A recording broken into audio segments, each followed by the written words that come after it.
Good evening. We will call the Airport Advisory Board October 23rd, 2025 meeting to order. And we will go ahead and start with our roll call, please.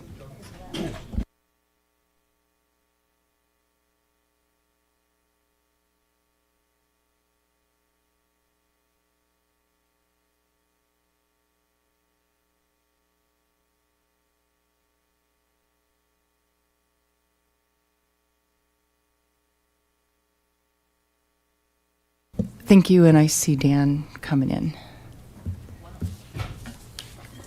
Perfect.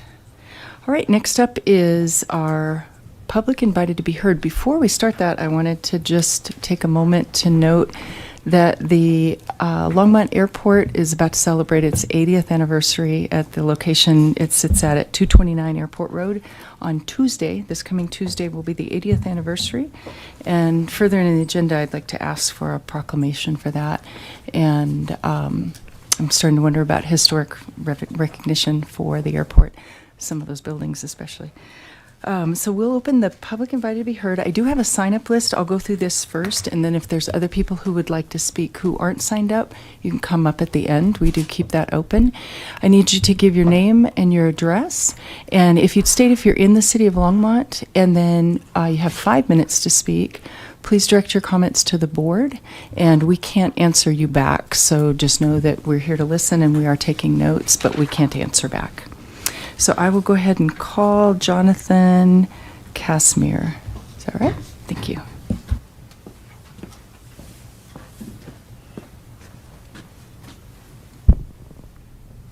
Mic's on? Yep, sounds good.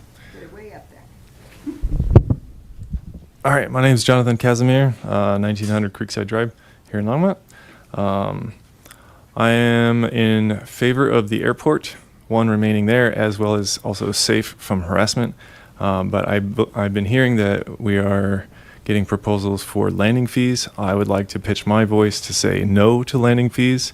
If these landing fees are to deter the amount of noise complaints that we're getting, I would want to say that, well, the landing fees are more likely to affect the small guys, the quieter airplanes, while the bigger, louder airplanes are just going to continue to operate as normal.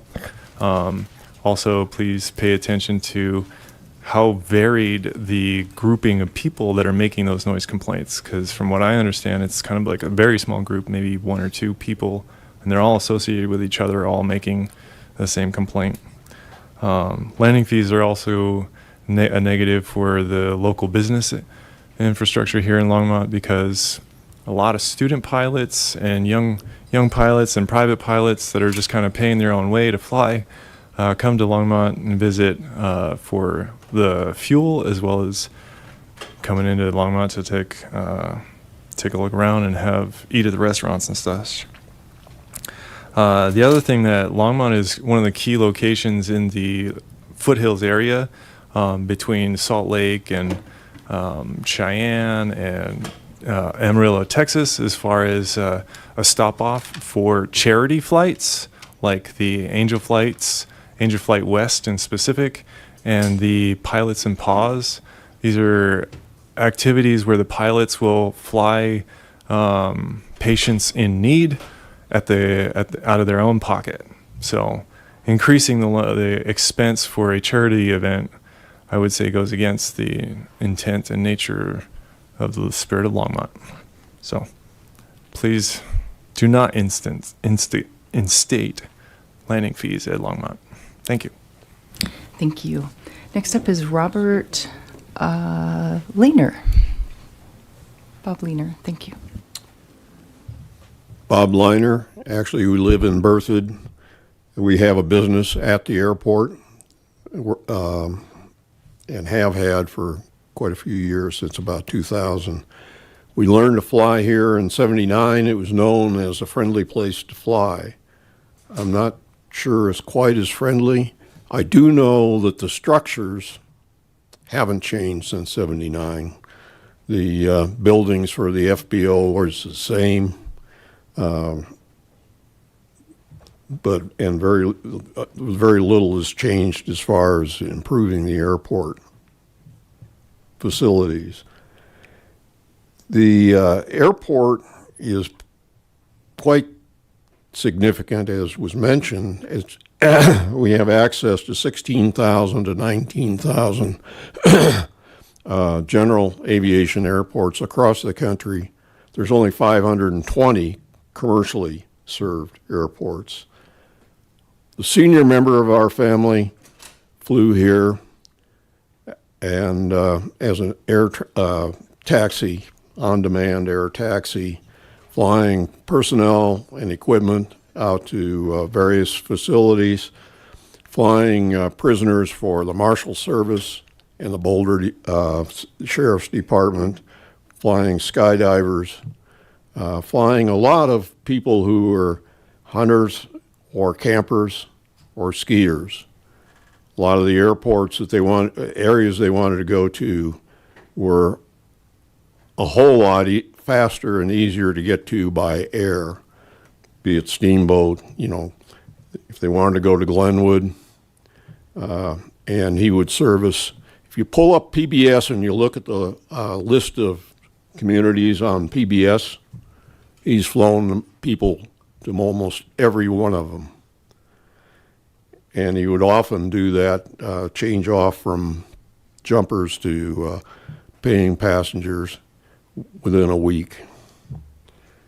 The airport is a treasure for training, and the training is, we now fortunately have people from the Innovation Center that are involved in the airport. And they are young people who will go on to either fly, be mechanics, or take the skills they learn and become engineers and technicians. The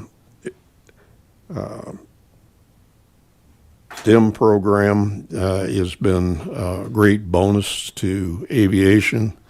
We helped the one in Colorado Springs. The first year, they graduated 42 students from high school, and they got their sailplane licenses. 42 in the first season. I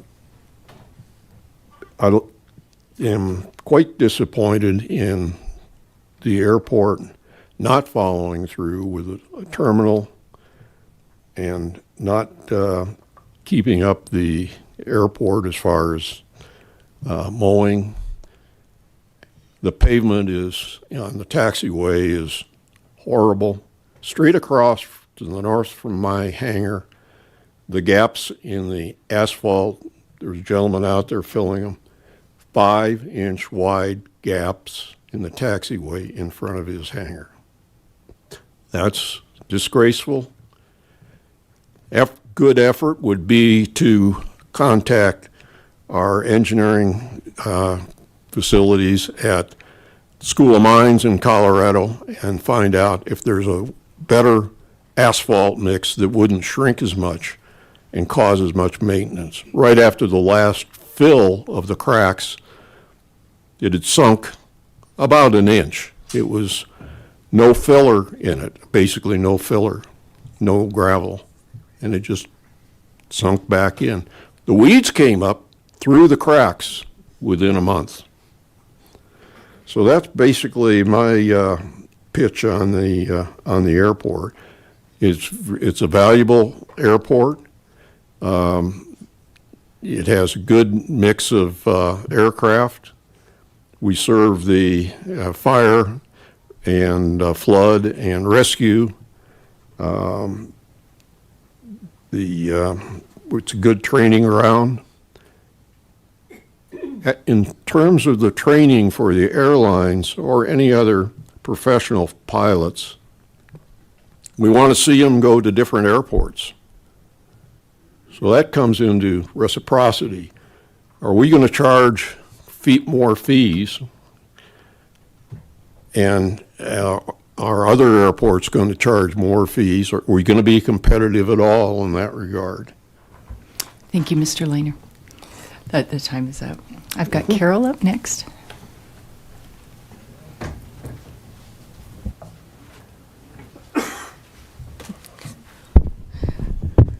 Carolina, 229 Airport Road. I'm the other half of the business out there.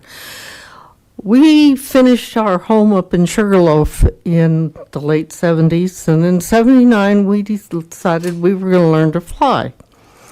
We looked at Boulder Airport, we looked at Jeffco Airport, and we came to Longmont and got our licenses here. And then as we got older and we were looking for a retirement business, we decided, gee, maybe we could do something in aviation.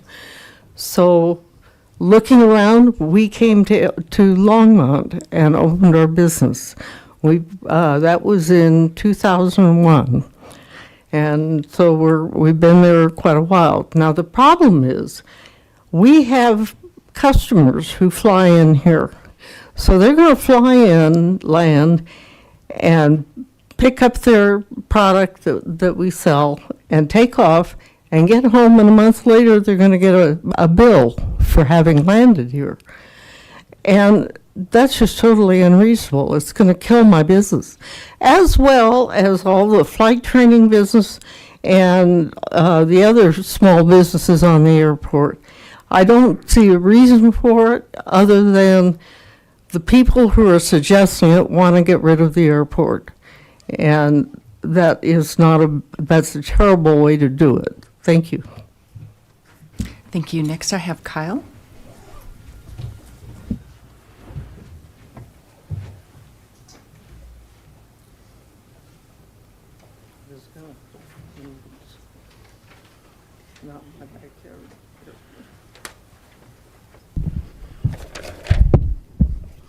Good evening, everyone. Kyle Foley, 2331 Santa Fe Drive here in Longmont.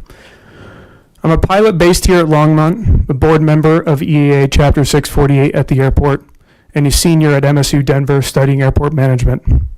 I recently flew my 1946 airplane cross-country to New Jersey, landing at more than 25 airports. What struck me was how much pride other communities take in their airports. Longmont felt neglected by comparison. That's not easy to say, but it's important. Our airport is stagnant. It's not growing. It's not improving. It's not being run like the business it should be. Right now, it feels more like a burden on the city rather than an asset for the community. But here's the thing. Airports don't have to be like this. The nicer the airport, the more people want to visit it. Pilots, families, businesses, and neighbors alike. Every airport I flew to that had a cafe, a clean ramp, good signage, or even just flowers and benches, had people hanging around, enjoying the place. When an airport becomes a place people love, the noise complaints fade into the background because the community sees value in it. The city has made it clear it's tired of running the airport, so let's take that seriously. It's time to explore other options for how we manage it. Other options that make the airport self-sufficient, professionally operated, and community-driven. And the best part, we already have people at the airport and in the broader community who are ready and willing to help. Volunteers like pilots, mechanics, and residents who would gladly give up their time to clean, improve, and maintain the airport if there were a clear path forward. This isn't just about asking the city for more. It's about standing up as a community and making the place better. That means running it like a business, setting goals, tracking performance, and reinvesting in its future. It means small but meaningful improvements like better signage, landscaping, lighting, and spaces that welcome families. It means public events, more food options, and more opportunities for people to visit, not just fly in and out. This airport is already a community asset to pilots. It needs to become a community asset to everyone who lives in Longmont and the surrounding towns. I know there are people here tonight who don't love the airport, and I get that. But we're not going to change anyone's minds with arguments.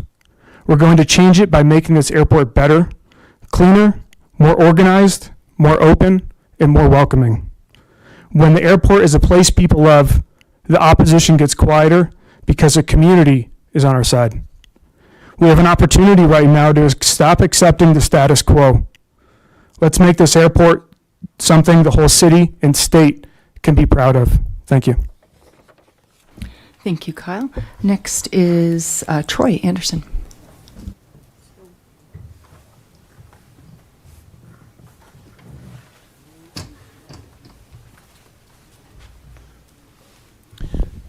Yeah, my name is Troy Anderson. I live 1232 Twin Peaks Avenue, Longmont. And I've been a pilot here for since the 60s. One of the things that we're here, or a lot of us are going to be here for, is this idea of putting some kind of a landing fee on the airport.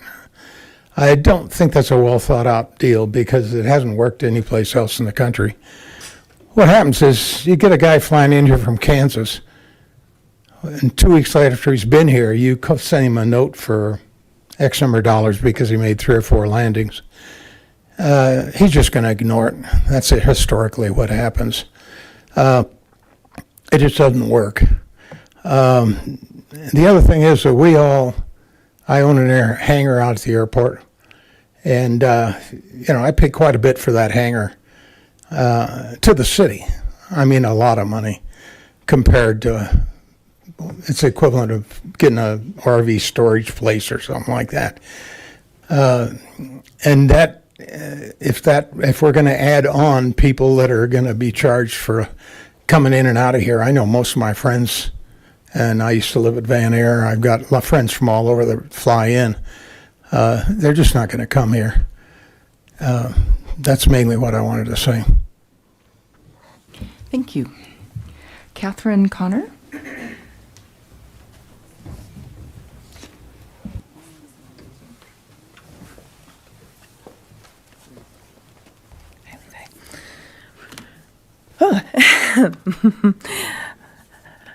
My name is Catherine Connor, 229 Airport Road. I am here on behalf of Aerosphere, the flight school on the field. We are, as I'm sure it will come as no surprise, not a pro-landing fee. In the past, it's shown that it doesn't turn a revenue for the airport. The effort that it takes to collect on them and to monitor them ends up costing as much as it makes to charge small planes of our size. Not to mention that who it actually ends up then hurting is the small businesses in Longmont. We are a Part 61 flight school, meaning we are a true mom and pop small business. We are also a major customer at the airport. Putting in landing fees would risk us having to close our doors or relocate to an airport that they aren't at, because it is not standard practice to have landing fees for small aircrafts. Those prices, whether they get passed on to our students who are with us rather than the big name brand 141s so that they can get out of here with as little debt as possible or be eaten by us, we don't have huge margins. We're doing our very best. That being said, we're incredible customers at the airport. We spend on average $12,000, $13,000 on just fuel and landing fee or tie downs. Not landing fees, that'd be terrible. At any given month, to lose our business, I can't imagine that they'd be able to make it up chasing down the one-off out-of-staters, because we can't afford to pay that. I'd also like to mention that we have spent the money to convert our small trainer aircrafts over to unleaded fuel. So that gas that we're buying is not putting lead out into our communities. We are doing our best to be stewards of the airport. We are training good pilots. We are doing our very, very best to make the airport a place that people want to be. We are very compliant when it comes to trying to make it as little of a nuisance as possible. But at the end of the day, you don't learn to land the first time that you land. You don't learn to land the second time. It's one of those things that it takes repetition. It takes building muscle memory. And so we do our absolute best to keep it contained, but you don't want your United pilot to go, well, I trained out of Longmont Airport, and so I was limited on the number of touch and goes that I could do. I don't have as many landings as the other people sitting around me, when here in 10, 15 years, they're flying you and your family. Touch and goes, I understand why the community has their issues with them, but they are a really valuable part of the training for the 18-year-olds that I fly with that chose this over a university. We're not out there playing around. We're out there building the future. We're out there creating the safest pilots possible to take you, your family, your friends on the major airlines in the future. That being said, we also, landing fees would harm the airport in general. You'd see so much less traffic. And when we're out there, it's a really cool place to be. You have little kids hanging off the fences watching planes land. You have families enjoying root beer floats over at the food truck. Longmont is this niche, beautiful little airport up against the mountains. It's so, so cool. And to drive people away by being one of the only airports in the country to have landing fees for small aircrafts in what's a public use space, like a park or a library or a school. We are a school. It would just really be a detriment to not just the small businesses that are putting tax revenue back into the community, but to the community itself. Thank you. Thank you. Adrian Nye.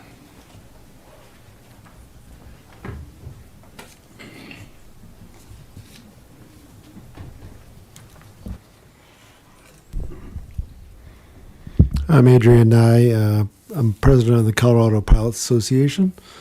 I live in Lafayette. Just wanted to start by saying that the basic problem is that flight training has increased greatly over the last few years. Everybody knows that. But the fact is that the reason for that was there was a huge airline pilot shortage. And now that has basically ended, and the airlines are no longer hiring. So if you're a kid looking at spending $60,000, $80,000 to be a professional pilot, you want to see that there's a job at the end of that. And right now, there isn't.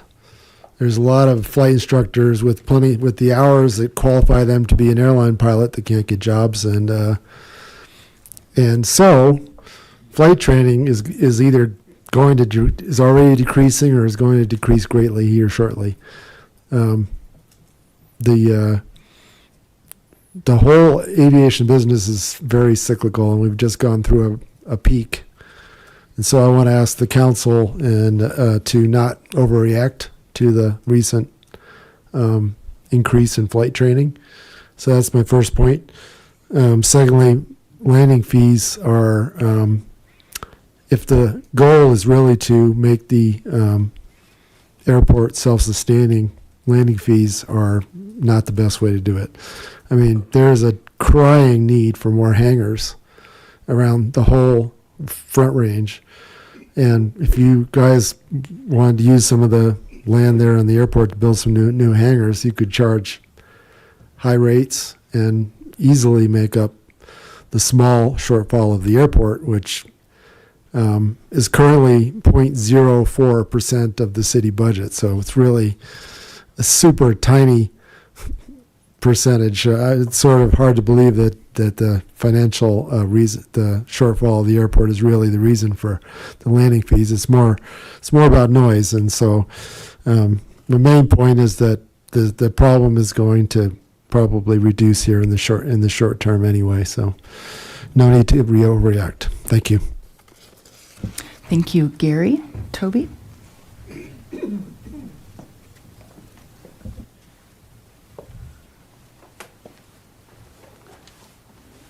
How do you do? I'm Gary Toby. I live in Centennial, but 50 years ago I was flying aircraft out of this beautiful airport. And as has been pointed out, it's a starting point. We say often A mile of highway takes you a mile.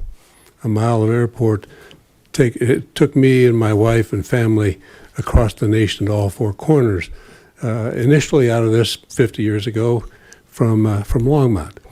I live in Centennial now, and there's a little more traffic down there than here. But I will say that this is, it's part of the total world aviation program. It's, even though it's the small town of Longmont, it's part of the nation's commerce, regardless of where you are.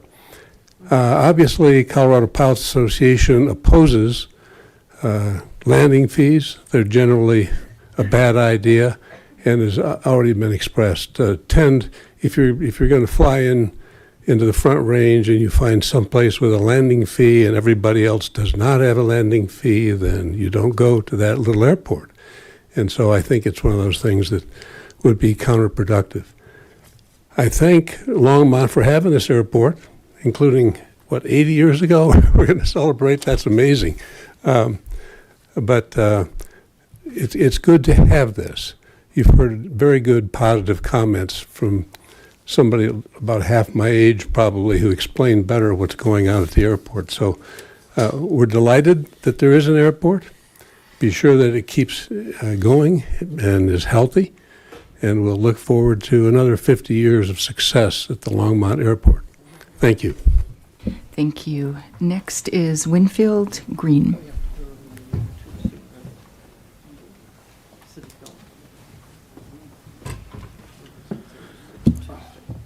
Good afternoon, everyone. My name is Winfield Green. I live at 849 Snowberry Street in Longmont, about a mile from the airport, right under the downwind legged. If you're a pilot here, you know what that means, right next to the airport. I'm a student pilot at Aerosphere. You've heard from a few people already that work there or train there. I'm a student, and my goal is to eventually fly for a large airline like United. So I'm going through training right now to hopefully get there. I actually moved to Longmont to have access to this airport and the flight school that is there, the small business. So with that in mind, the airport is a huge asset for Longmont, and it's utilized. I think we can see that. You go out there any day of the week, and there's planes, people training, small businesses functioning. It's an asset, and it's utilized. I would love to invest in it more and see it looking better, but it is utilized, and that's great to see. There's small businesses like Aerosphere, skydiving business, and that's only 2 out of many. Emergency services use our airport. It's an important asset for them. And in my case, flight training. It's what's going to make my dreams possible. Another thing I'd like to note is that aviation is at the heart of Longmont. This airport is important, but also ATC has a huge facility up in North Longmont there. Quite a few people there doing a great job, and I'd like to thank them as well, especially in this time when they're not getting paid. I interact with them on a daily basis, and they do a fantastic job, and they are residents of Longmont. So with all that in mind, I'd like to comment on the proposed landing fees at our airport. Effectively, this would be a regressive tax, and this group probably knows what that means. It's a tax that affects those of a lower social status or lower income than those who make more money and have more that have more. We want to avoid these. A community that works for everyone avoids regressive taxes that disproportionately affect those of a lower income. There's a misconception that many people in aviation are wealthy. That's definitely not true for our airport. I have a lot of great things to say about my flight instructors over here. 3 of them are sitting right there. I cannot say any of them are rich, unfortunately. That's definitely not the case. And not the case for me either.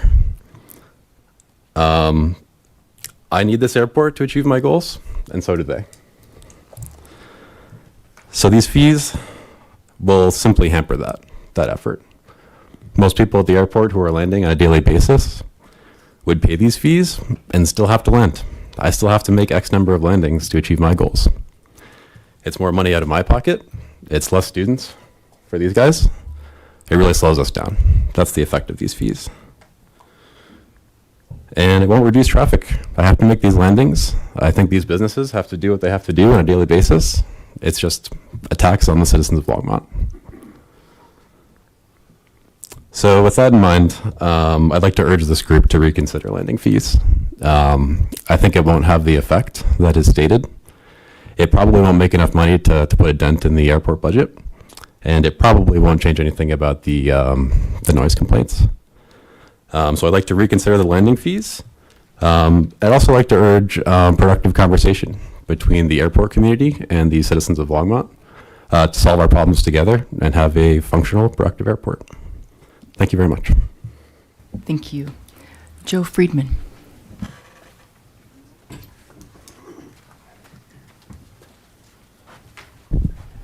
Good evening. My name is Joe Friedman. I live at 5723 Four Leaf Drive. I am pleased for the initiative to implement landing fees at Vance Brand. We can join some 200 other airports around the country that have successfully done so. I mean, after all, the airport is rendering a service, offering access to a quality runway and all the safety features and services that can be provided. So this is an opportunity, and let's do it right. The fee structure for the landing fees need to be equitable and non-discriminatory. This means a fee structure that is for all aircraft, both home-based and transient. With the exception of public safety operations, it is reasonable and fair for all aircraft operators to pay for the services in the form of a landing fee. And it is a winning situation for everyone.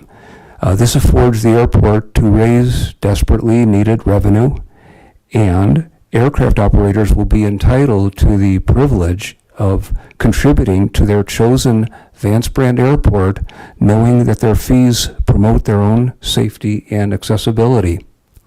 And I thank you. Thank you. I've got Brett, is that right? I haven't got my glasses on, sorry. Brett.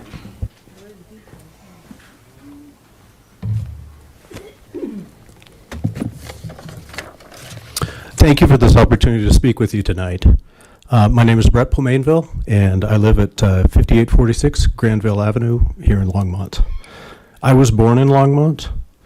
I earned my pilot's license in Longmont when I was 17, and I'm continuing to train now to get my instrument rating here in Longmont from local Longmont businesses. And I also live directly beneath the flight path of Longmont Airport. So I am very aware of both sides of the noise issue. Landing fees will not solve the noise issue. Let's call it out for what it is. Private, out-of-state companies have found ways to make money by hijacking the ADS-B safety system that was funded by taxpayers, airplane owners, and pilots. They find towns like ours and make dubious promises of less noise and more airport revenue, somehow implying that reduced airport traffic accomplishes both. I'm not quite sure I understand how that happens. Congress is looking to make this abuse of our public safety infrastructure illegal, and it really should be. In Longmont, landing fees will not deter the corporate flight schools from landing here, as you heard from others.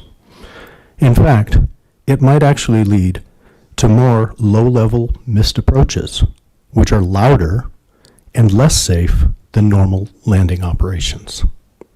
Landing fees will make cross-country aircraft less likely to stop in Longmont, to buy fuel, or to patronize our small businesses, many of which you've heard from today.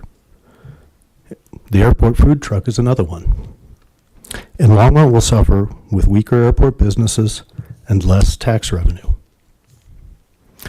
But most importantly, as you've seen from many of the people here today, many of the young people here today, the landing fees will hurt longtime Longmont citizens like me, as well as all of these young people who are trying to learn how to fly and become our next generation of pilots. They're from high schools and community colleges here. They're working at Longmont businesses, and they're training with Longmont Flight Schools. They're working to become the next generation of pilots who will airlift our loved ones to the hospital, help protect our neighborhoods from wildfires, fly us safely to our vacations, or even be inspired to become our next 3 Longmont astronauts. I want our hometown kids to have these opportunities like I did and be able to pursue good jobs that don't require a college degree. Much harder to find these days. Landing fees will just make it that much harder for them. If the problem is aircraft noise, the answer is not slapping on junk landing fees that compromise safety and hurt our Longmont citizens and businesses. Let's work together as Longmont neighbors to find practical solutions that focus on our community's needs. I'm sure there are others here that are willing to join me in this effort. Thank you very much. Thank you. That ends the sign-up list. Do I have anybody else who would like to speak at this time? Go ahead, come forward.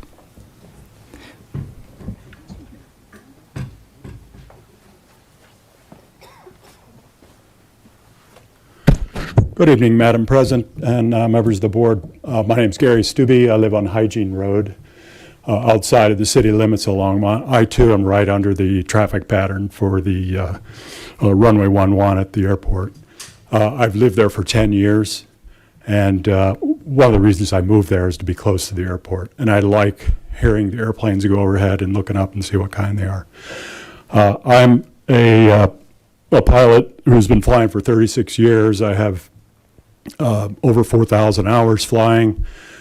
I've flown over 270 Young Eagles pilots, or Young Eagles kids, given free rides to kids between 7 and 17 years old. I hope to pass 300 this year, but I didn't quite make that. I'm about 275 kids. I've also flown Flying Samaritans, where I've taken doctors and nurses down to open clinics in Mexico. In addition, I'm a mentor at the Innovation Center in the Aeronautical Program, and I like to think I've made a difference in some of these kids' lives, and I've certainly enjoyed it. And for all of those activities, I paid 100% of the expenses of those activities. I bought the fuel, I maintained my airplane, and pay all the fixed costs, which is included in my rent to the city. I'm a tenant of the airport, or tenant of the Longmont with my hangar. So as much as I enjoy those activities and plan to continue them, and as long as I can continue to fly, I would really resent having to pay a landing fee in order to do that. It's one more added expense to those activities that I don't think I should have to incur. And I'd also like to point out that landing fees, one of the things that I suspect would happen if you were to implement landing fees is you would reduce the traffic, the training traffic for a short time. And it would start to go to places like Boulder, Fort Collins, or back to Metro. And then what happens is those airports are missing out, and they don't want the extra traffic, so they'll implement landing fees as well. And within a very short amount of time, you'll be right back to where we are now as far as the traffic. People, when all airports have landing fees, the planes are just going to go to the same place they're going right now. So they'll be back at Longmont. The other thing I'd like to point out is there have been numerous letters to the newspaper about the payment of taxes and that it's taxpayer supported. It is the airport is taxpayer supported. It's I don't really know the finances of Longmont Airport very well, but I understand that most of the expenses are covered by the fees and rents that are paid by pilots, the fuel flowage fees and the rents. In addition to that, there's a federal payment, the Airport Improvement Program, and that is funded strictly by aviation activities. So the taxpayers who pay into the Airport Improvement Plan that's administered by the FAA, those taxpayers are pilots. Those taxpayers are ones who fly on commercial aircraft. There's a gate fee at Denver. It goes into the AIP. There's a tax on avgas that goes into the AIP. So every airport you see, or every airplane you see flying around has paid into the AIP program one way or another. It's not coming out of income tax or property tax. It's coming out of aviation-related activities, and it goes into aviation support of aviation infrastructure. So that's it. Thank you for your attention. Thank you for speaking. Do I have anybody else who would like to speak? Go ahead and come forward and state your name and address.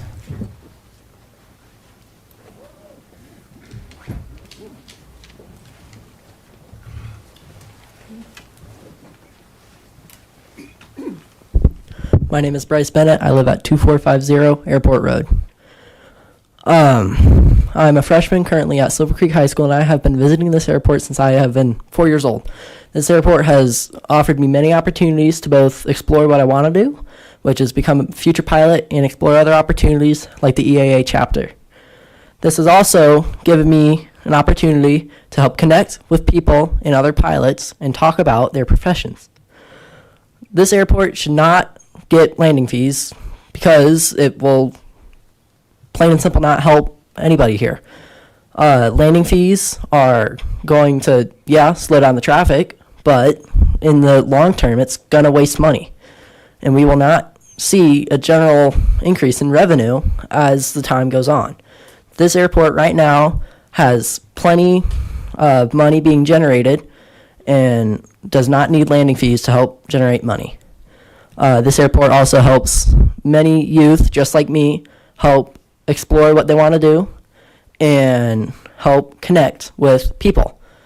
It supports very local businesses and supports people like Aerosphere and the Flight Deck Grill. This airport has been a very important asset in not only my life, but everybody's here. Everybody life's here. This airport will continue to make a lasting change on Longmont, whether that's installing landing fees or not. Thank you, I guess. Thank you, Bryce. Is there anybody else who'd like to speak? John, go ahead.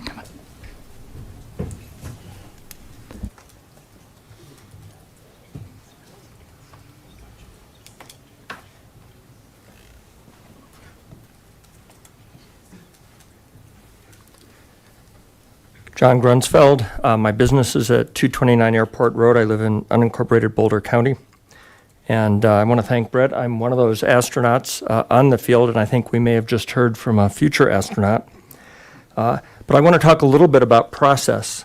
If we're concerned about noise, which I think we are, there is a process that the FAA has to help assess us, to help assess the noise, to help assess traffic, and provide the city guidance on methods and techniques for addressing those.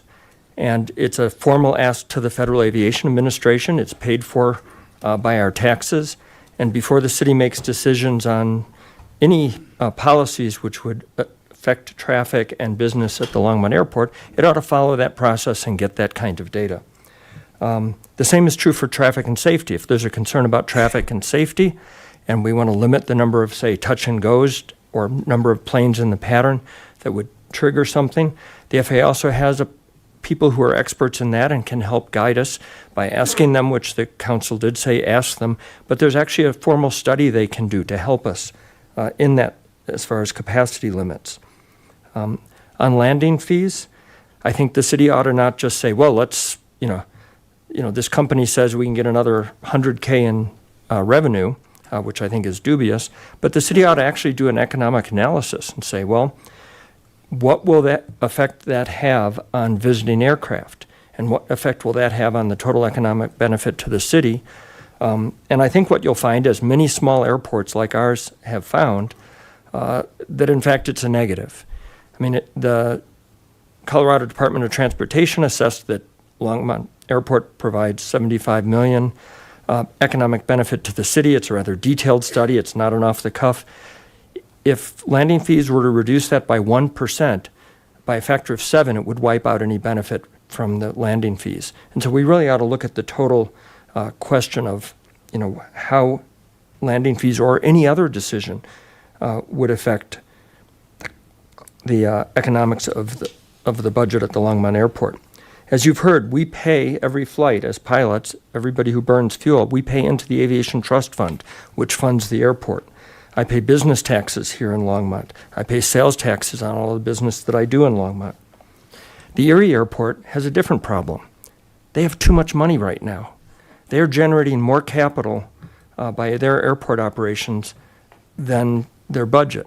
And so they formed an economic development committee to decide how to spend that money.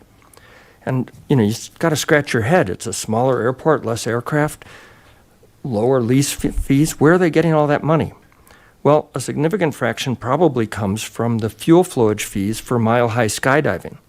A decision that was made by the city of Longmont was to have them move their fuel farm over to Erie, and now Erie is benefiting from all of that revenue. The city could decide to allow Mile High to have their fuel farm here and get those flowage fees back. That's the kind of thing that should go into an economic analysis. Look at other sources. The number one thing that would improve the economics at Longmont would be to invest in the airport. Make it more attractive, not less. Make it more part of a community, not less. Help somebody develop a restaurant on the field. I was inspired by watching planes take off and land at a little airport in Chicago called Meigs Field, which sadly was closed by a mayor whose wife didn't like the noise.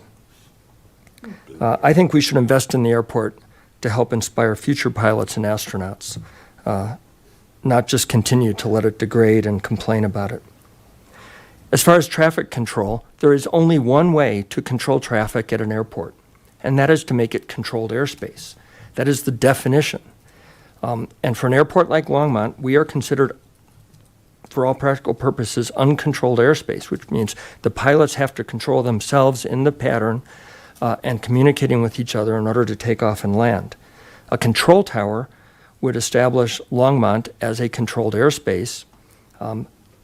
Fort Collins Loveland Airport did that, and they seem to really like it. It improves safety. It allows for flow control. It does have a cost associated with it. Generally, we can ask the FAA if we qualify, and if they deem it's meritorious, based on these other studies as well, they also fund it.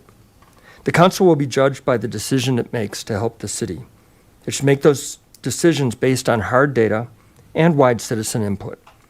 We should encourage the council, I encourage you to encourage the council to make better decisions regarding the airport than it has in the past couple of decades. Thank you. Thank you. Is there anybody else who'd like to speak? Go ahead.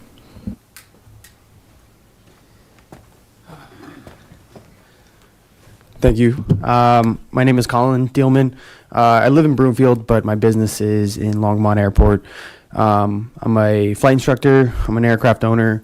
I rent a hangar, but I'm also the aviation instructor at St. Vrain Valley School's Innovation Center. So I teach 200 plus students a year, aviation, at the school. And while we've all heard about landing fees, we as the Innovation Center are really thinking how might Longmont Airport start really rethinking strategically how might it redesign its facilities, its services, its public outreach to become a recognized and utilized community asset. It's a very useful airport. I think we could do a lot with it. And I think there's maybe not enough being done right now, and that's why we're able to nitpick at some of its flaws. But it's got a lot of potential. It's a real asset for the community, greater than just Longmont, northern Colorado as a whole. And we can measure that performance. And really, we need to think, how can we really increase the local engagement and maybe bring a brighter light of public perception of its actual value. So I ask you to ask City Council, let's not maybe focus on and nitpick on what we could do here or there, or what's good or what's bad, but can we really reevaluate and recognize the true value and true potential of this airport? Thank you. Thank you. Is there anybody else who would like to speak? Go ahead. And then we do have a second public invited to be heard toward the end. Hello, Steve Hoffman from Estes Park. Take care of the airport. We don't have ours anymore. Went away a long time ago. Recommend no on landing fees. Thanks. Thank you. Is there anybody else? Go ahead.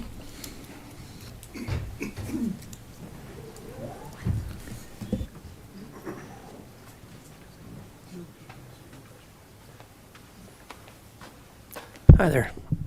Excuse me. William Dodge, 319 Fifth Avenue here in Longmont. I just wanted to share quickly another perspective of another student pilot. Growing up lower middle class in Centennial, Colorado, was never a thought in my mind that it could be a possibility for me to become a pilot. And then when I started to reconsider that it could be an actual possibility, I started to chase my dream.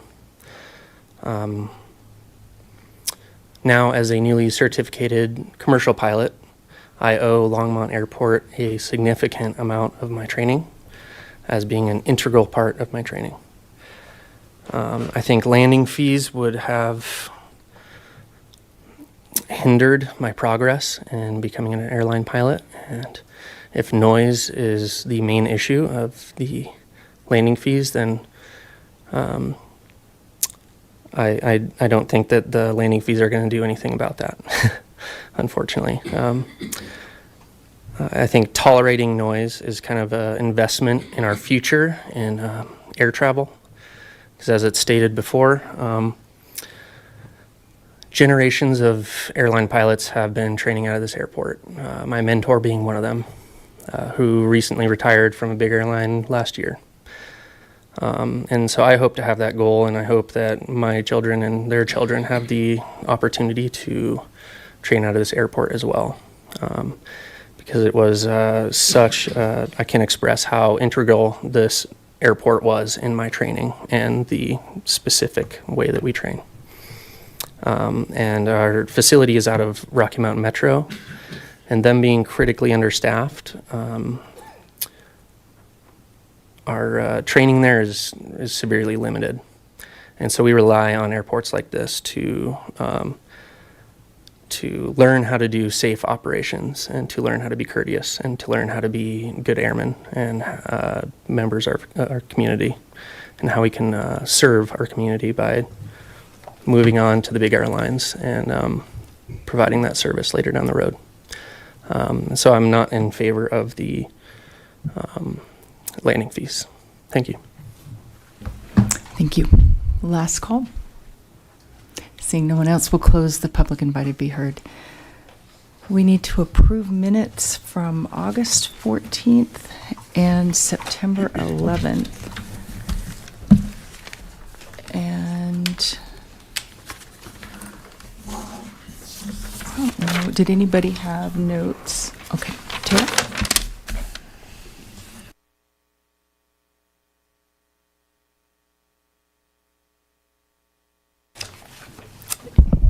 On the September minutes, my name was left off because I was also not here for the meeting.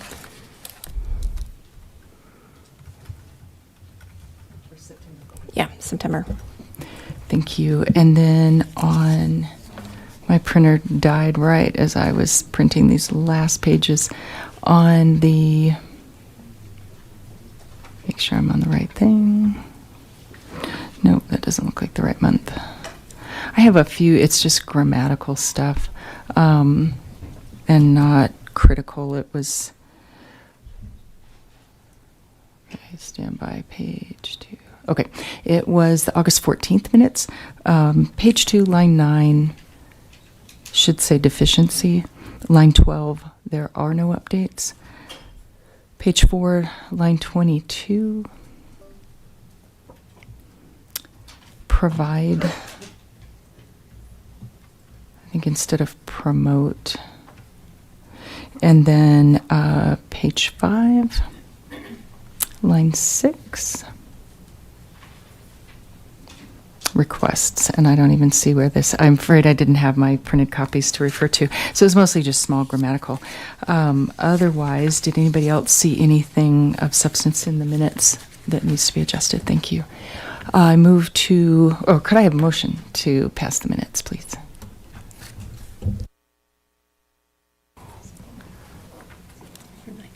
Your mic is on now. Oh, I'll make a motion for the minutes. May I have a second? I'll second. All right, thank you. All in favor? Aye. Aye. All opposed, nay? Perfect. The minutes for the 14th and the 11th are passed as read. Next up is updates from our airport manager. Hi, Vance Brand Airport Manager. I do have a few quick updates for you, and then we will have a presentation on airport financials. But I did have a couple updates to add prior to that, just a few. Want to update everybody on the crack seal project out on the main apron on the ramp out there. We're continuing to deal with legal regarding that. Not a lot of updates, not a lot of movement at the moment. We're hoping to see some movement on that, start to get into construction in spring now. It's kind of getting to the point where it's too late this fall to kind of get things out there. So hopefully this spring we'll move through the legal process with the individuals involved, and we will be getting a new contractor to finish that work. So any questions on that at the moment? Good? Righty. The next thing, if there's no questions on that, one other item I have, we'll be doing CIP meetings at the end of the month.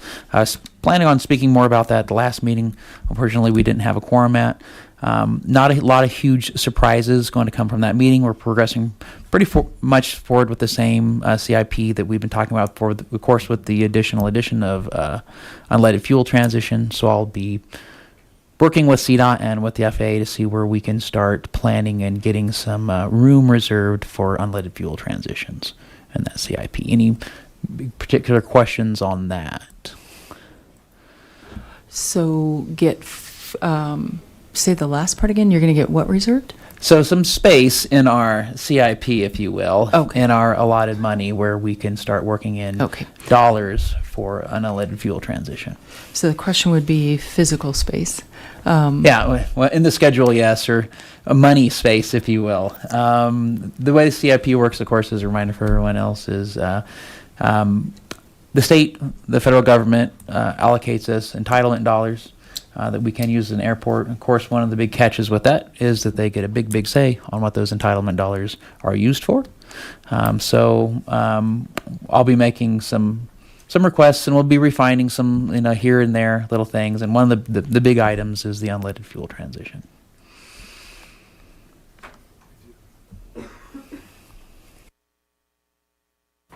So Levi, does this indicate a separate pumping facility that will be available? Because we do have MoGas, as on the field right now. Yeah, we do have an unleaded option on the fuel already. This is mostly relating back to the House Bill 1235 requirement that went through Colorado last year, which says we need to make that transition by 2030.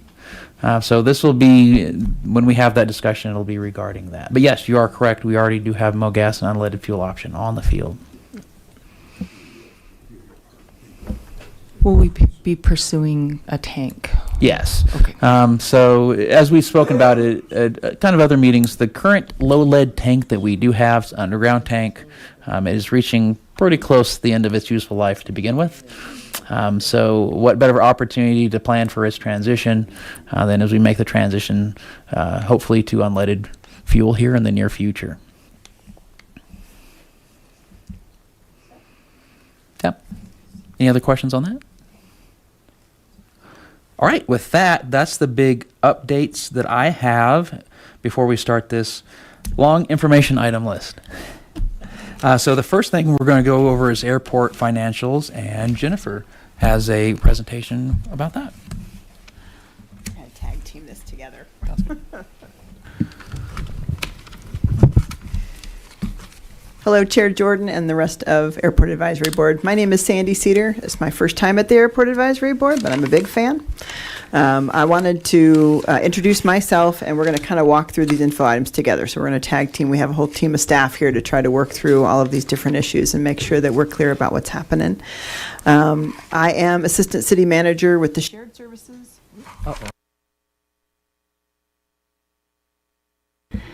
Go ahead and put it back on. I'm sorry. Oh, there we go. No problem. And over the last 6 months, both Levi's supervisor and his supervisor both retired, so I'm just kind of helping out with some of these transition issues, and then eventually we'll move back into external services. But for tonight, we have that whole list of information items. We're going to start with the financials because certainly one of the things that we're looking at when we're talking about landing fees, they're all kind of related. Landing fees cannot be implemented for noise mitigation. Landing fees can only be implemented for revenue generation in order to fund operations and capital at the airport specifically. So we thought it probably makes sense as part of the financials to kind of do a little level setting. Like, here's what it actually looks like. You receive, or you will be receiving, and I think you have on your desk, the latest expenditures and revenues from the airport.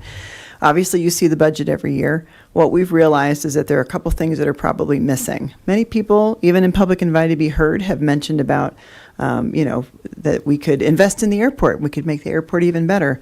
The revenue picture doesn't show that today. It barely shows the capital and maintenance being paid by the leases that are out there today. So we're going to walk through what does this look like as a beginning point, and that's the financials piece, and then we'll give you a bunch of different options to take a look at with respect to landing fees.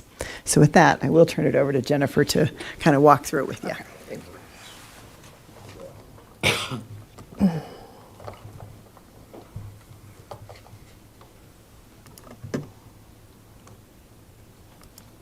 Where did it go?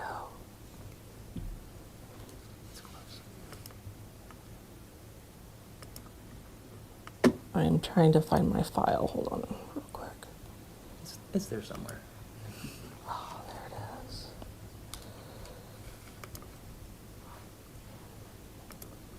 Okay.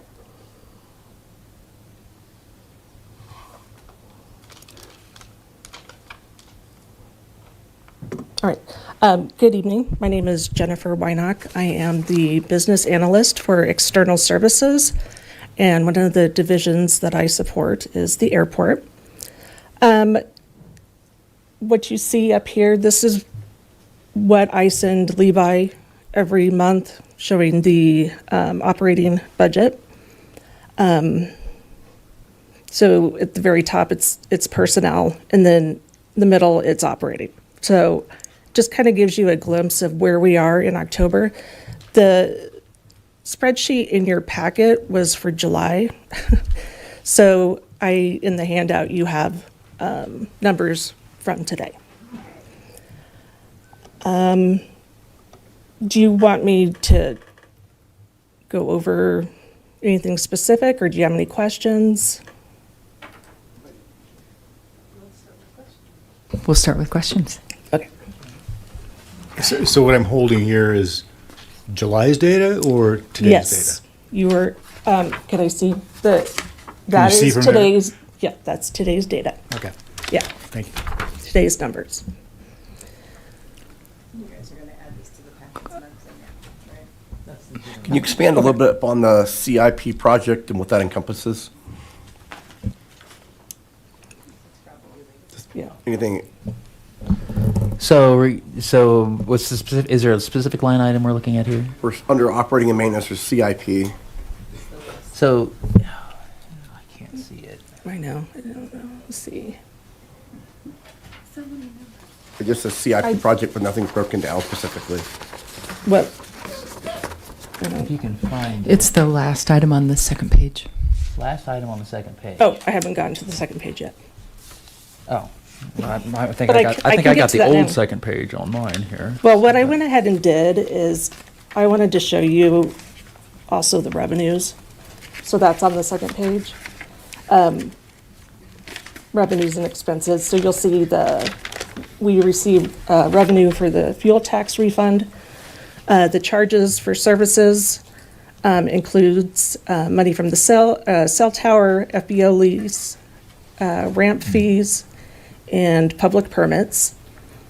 Interest miscellaneous includes hangar leases, and then grants and donations, and then yes, operating and maintenance and CIP projects. Okay. Yeah, so CIP project is the capital improvement project. So that's without getting details, seeing the exact that's the things that were like the ramp project and stuff like that. Yeah. Jennifer, why don't you pull up your other spreadsheet? So I think this is the monthly, what you're seeing is kind of the monthly checkbook for the airport, what the expenditures are with comparison to the budget and how the revenues are flowing in and out. I think it's Levi's intention now to go ahead and add those to every set of board packets so that you have an idea of what's happening at the airport. And then, Jennifer, do you want to go ahead and go through this piece, and then we'll go ahead and start talking about the pro forma? So just pretty much what I said, what the revenues include: fuel tax refund, charges for services. Oh, I see. I gotcha. Interest, miscellaneous, grants, and donations. And then the expenses, operating and maintenance, and the CIP projects. So as you can see, revenues minus expenses, we're at $39,000 available as of yesterday's numbers. Thank you. Is that something else you'd like in the packet to include revenues also, or just the expense piece? The revenue would be helpful. Okay. Okay. So then, next item, we were tasked to look at landing fees. And before we jump into the different options for landing fees, part of this was taking a look at a pro forma over 5 years of what happens at the airport over time. So the first thing that Jennifer is going to show you is what does that look like without doing anything, like there's no changes. What you're seeing when you look at the airport's budget, you're seeing 1 year of time. But what does that look like when you're including all of the CIP information, and what does it look like over a series of years? The other thing that in kind of preparing this, we talked about with City Manager Harold Dominguez was also adding things like a 90-day reserve policy, which the airport enterprise currently does not have. As well as really looking at what is realistic for capital over a 10-year or a 7-year period. So, Jennifer, if you don't mind going ahead and kind of going through, this is what it looks like if you build out the airport budget over a long period of time so that you have an idea what happens to the fund balance. So if you think of the airport as a giant checkbook, what happens as prices increase, revenues increase, and what happens to the ending working capital kind of in your savings account? So go ahead, Jennifer. Why don't you walk them through what this is saying first? Before you start, Jennifer, I've got Mr. Popkin would like to speak. You're number 9, right? We'll find out. There we go. There we go. Thank you. Thank you, Madam Chair. I just wanted to, I see a lot of people looking at the TV and their papers on their desk. And for the board members, I just wanted to let you know, if you push the button in the middle under your monitor, you can actually see the TV view on your screen. So just wanted to provide a little courtesy direction there. Thank you, Levi just said, ooh, a pro tip. Right, because it's kind of detailed. It's pretty small. And did anybody on the board have questions before we moved into this next section? I did. Okay. I did it again. I hit the wrong button. There we go. No, hit your button again. Stand by. Oh. There you go. How about now? Okay, so I don't want to take us too far off track, but I'm just trying to understand what do the financials look like at the airport without grants and donations? Just kind of like, what's our operating revenue look like without external taxpayer grants and donations? And the donations could be taxpayer funded or not, I don't know. Right. Do we have that view? Yes, I have the fund statement up. And so that is showing no grants or donations in that. Is it? Okay. Yeah. And this is the fund statement that was proposed to council a couple months ago. So again, you have the revenues like we went over. And then the operating and maintenance, and I don't have anything down for grants and donations. Okay, great. So that's the 43,553 negative that comes to without grants and donations? Yeah. Well, the negative is what you're pulling from your fund Oh, balance. right. So think of it as a bank account, right? And so you have your bank account, and let's say you have some savings in it. When your revenues and your expenditures don't match, you got to get into your bank account to be able to pull some out of the fund. So what you see in this pro forma is you see the revenues as estimated today. You see the expenditures as estimated today.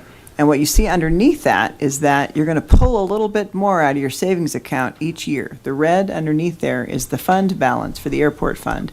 And you're just pulling a little extra every year in order to make sure that you can pay for your bills. Over time, that's not particularly sustainable.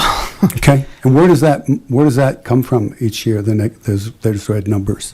That's coming from the fund balance of the airport fund itself. So there's already kind of a savings account in the airport fund, and that's what this red piece is coming out of. Okay. The other thing that's important to note in this pro forma is that there's no accounting for the match for capital improvement projects. Is that right on this one? Yeah. And so that additionally comes out of the fund balance when they pop up. So fortunately, the matches are very small in percentage from the FAA, but there still is a required match that is not estimated in this pro forma. But we'll show you what it looks like in a minute. There's more to come. So the fund is funded by grants and donations also, ultimately. I see grants and donations feeding into that fund. Is that right? Certainly on the CIP side with the FAA grants particularly, I don't believe that we're planning on donations as a revenue source. That's not something we usually rely on. And in fact, we don't rely on FAA grants until we receive them, which is what makes the airport financial planning kind of difficult. Right. Because the FAA may be planning to give a $300,000 grant. We can't show it until they actually give it to us. And so we're not able to really plan very well for it. But one of the things that we can do is if we look at the CIP that Levi is putting together, we can figure out what the 5% match would be and start to build that into the airport kind of planning, budget planning, if that helps. And what would be the top two donors under donations? I don't have any idea. Who donates to the airport? I don't believe there. Are you talking? It says grants and donations, big numbers. So it really means grants, is what. Right. That means. Okay. This is just what comes out of our software system. Oh, yeah. And we that's just true. leave it like that. Thank you. That's No true. donations right now. We also have a grants and donations line in the city manager's office budget, but I promise you, nobody donates to it. That's kind of why I go, wow. Thank you. Okay. So as Sandy said, it looks like we're this is the 10-year outlook, and we are dipping into that savings account. Board member Shook had a question. Hi. On the revenue side, you have miscellaneous income. The actual is 474, and then available 4,800.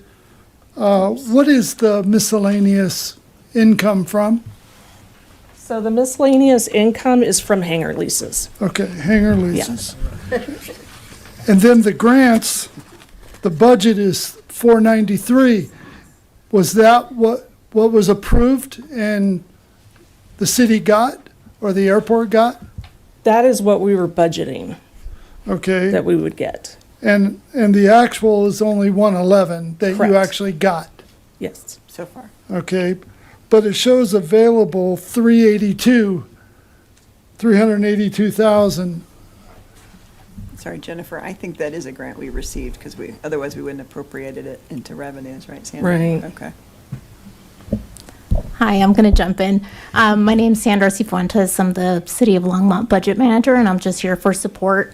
So what you're seeing on the screen, particularly in the grants and donations, these are grants that were awarded in 2025 that we've appropriated. So the total amount for 25 is 493, and so far through yesterday, we've received 113 of that. Some of these grants are reimbursement grants, so we have to spend the funding first and then request reimbursement, and the funding for that comes later.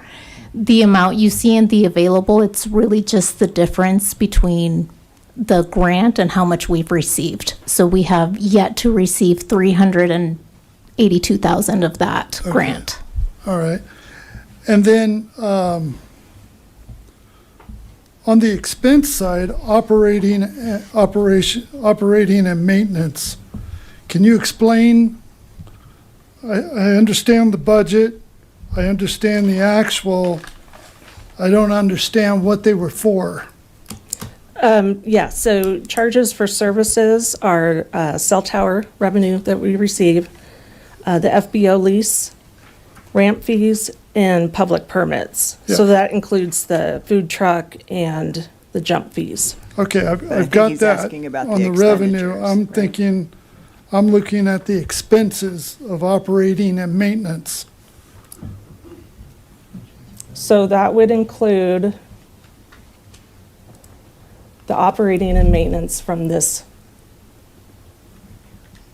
That's Yeah. correct, yeah. So the total of operating and maintenance, that's composed of salaries, so personnel costs.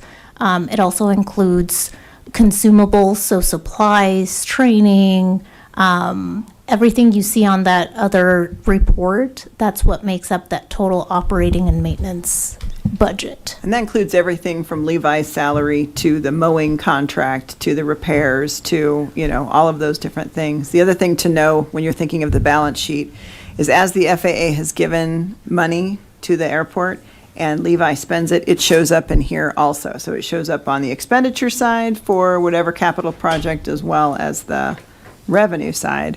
This particular set, those are the capital on the bottom. I think somebody else asked about the capital on the bottom.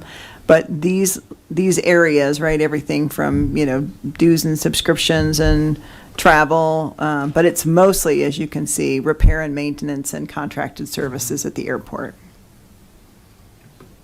It just seems to me that if we're running at a very low balance, we have a lot of this income, why spend it? Things can hold off. We've talked about different projects that we're going to hold off till next year or what have you. That significantly changes the grand total. I mean, anyway, just. We can certainly get into more details about what the actual expenditures are I don't think I have them pulled up right now, like what all the POs were for, but I certainly, a lot of it is the contracted services for everything from snow plowing to, the crack sealing contract that we're not going to talk about, and, mowing and all these It's other things. also, It's upkeep of the airport. The porta potties, cleaning. Cleaning. Yep. Yeah. And we could bring you a list of POs if you'd like to see that in a future meeting. Yeah, great. Okay. I'd like to see it a little more defined. Okay. It's, a lot of these line items are general and probably things are lumped into it. Anyway, just my thought. We can bring more detail. Yeah, definitely. Anything else? Thank you. Thank you for being here to provide this information. I'm the newest member of the board, so I might get into the weeds a little bit, but administrative management services, what does that encompass? That is the ATF fee. That's the 50%. That's the administrative transfer fee that is paid to, so everyone you see here that's helping at this meeting is a general fund employee except for Levi. He's the enterprise, your enterprise funded employee. So at the end of the year, we calculate how much time we have spent on the airport, and a year in arrears, that amount is then charged back to the airport. The city council a few years ago made a policy that says that they won't charge 100% of those administrative transfer fees, only 50%. And we'll show you kind of what that looks like if you were to move that to 100% so that the airport is completely self-sufficient. But right now, the city's financial policy says that the airport will pay 50% of the time that the rest of the general fund spends supporting the airport. So you see us right now, but you also need to consider people like payroll and HR and risk management and communications, everyone who's doing very little amounts for the airport. It all adds up to this administrative transfer fee. This is 50% of that. Okay, so what's in the budget is 50%. Yes. And then fleet lease operating and replacement, do we lease? I didn't realize we leased any operating equipment. I don't believe we have any leases outstanding, right? So the way the fleet fund works, so I am in charge of the fleet fund all the time. The way that the fleet fund works is that any vehicles that are purchased by the city for the airport are owned by the fleet fund.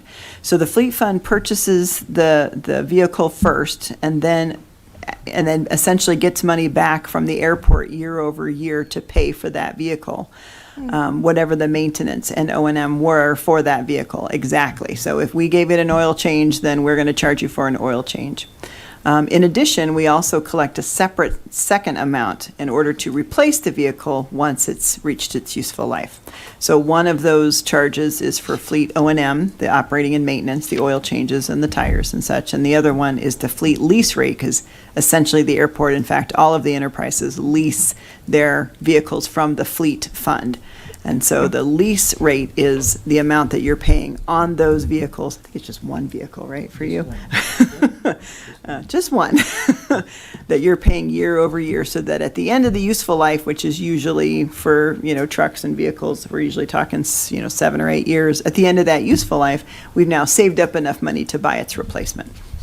Okay, thank you. And then the other question I have was, not being on the board for very long, have we exhausted all measures of generating revenue at the airport?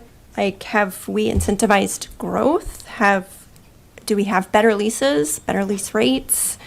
Have we attracted more development at the airport? Because there is a lot of need for hangars throughout Colorado, and we have space on the airport to put them. And I know you're not exactly in the real estate business, in the hangar building business, but public-private partnerships. Fort Collins just built a ton of hangars up there. They're very expensive, and the airport is benefiting from that. I came from California. A tiny little airport in California owned tons of hangars, and they had revenue from being able to rent out their hangars. So, we talk about adding landing fees to generate revenue, and we haven't gone through the presentation, so I'll withhold those types of comments, but about the landing fees. But what are we doing to incentivize growth and bring in money at the airport? Because from what I've heard about landing fees, I don't necessarily think that it's going to dig us out of the hole that I feel like is being presented to us. Thank you. I guess I can talk. Okay, you want to give it a shot? So there's much of that we have been working on. One of the things we're continuing to move forward. This is potentially opening up land to do some development on. So we're progressing forward through that. We got our drainage study done. So there will be, as we're progressing forward with hopefully opening some of that up. And one of the things that we'll actually brief a little bit later is that we are looking at modernizing the leases too. So there are things that yes, indeed, that the airport is focusing on, and we will be turning our attention to. But let me add one other piece to that. Let me add one other piece to that. The city council would like to know your ideas for revenue generation, because this is their problem, essentially, around the expenditures and trying to work through how do you build the airport to be better. Mm-hmm. Currently, the methodology is that you all own the land, and so you lease out the land, and other people buy and construct their hangars, and so basically you're just doing land leases. If you decided to change that methodology, that may be something that you'd want to consider offering as a recommendation to the city council. But I certainly heard a lot of people in public invited to be heard saying this isn't the way to raise revenue. I would love to hear just as many ideas on how to raise revenue. We did work with our economic partners at the Longmont Economic Development Partnership to ask them about some of our hangar leases, because like I said, we're going to talk a little bit about maybe modernizing the hangar leases, which you'll hear about in another item, but certainly she had some ideas also that she wanted to share around development and growth, but we would love to hear ideas people have around revenue generation at the airport. Yeah, no, I think I think the community wants it as well. I mean, I've heard that tonight for sure. I had one more thing, but I forgot, so I'll let you go on. I think that's all the questions. If we can go to the next item, thank you. Okay, so landing fees. Landing fees. Landing fees. Yes. So we were, again, tasked to look at landing fees, and we've already gone through this worksheet. This other fund statement I wanted to show you, this is including the 50% ATF or administrative transfer fee that we're already paying, but it also includes the grant matches. This city matches for any of the grants that we may get. So I asked Jennifer, okay, so what if we did budget for those matches? We understand we can't budget for the grant itself because there's no guarantee that we get the grants, but what if we budgeted the match out of the airport fund? What does that make the airport fund look like? And so she put this information together, and it's a little bit of a different look than just drawing out of the savings account. What it shows, and the red in this particular chart shows that by, what is that, 2029? 2029, yeah. That at 2029, now you're actually working at a deficit. You've run out of your fund balance, and so you're working at a deficit at this point. And so there does need to be some sort of change to be able to maintain the capital. And this capital program is just maintenance. This is not building new anythings or making things better or sprucing things up. This is basically just keeping things safe and maintained. Is that right, Levi? That's your capital. Your capital program is based on maintenance, as most of our capital programs are. So we wanted for you to see this updated pro forma. The city council has not seen this one yet. They will on Tuesday. But we wanted for you to see this is what this is looking like over time then, once you put the capital back in. Well, and we also added the 5% increase in O&M because that was an ask from Harold and Teresa. So along with the, so that and the city matches, you can see that by 2029, we are in the red. And some of those assumptions have changed. Certainly on the fleet side, we've seen the same thing where if we did an escalation clause of 3% year over year, that seemed to cover expenditure increases.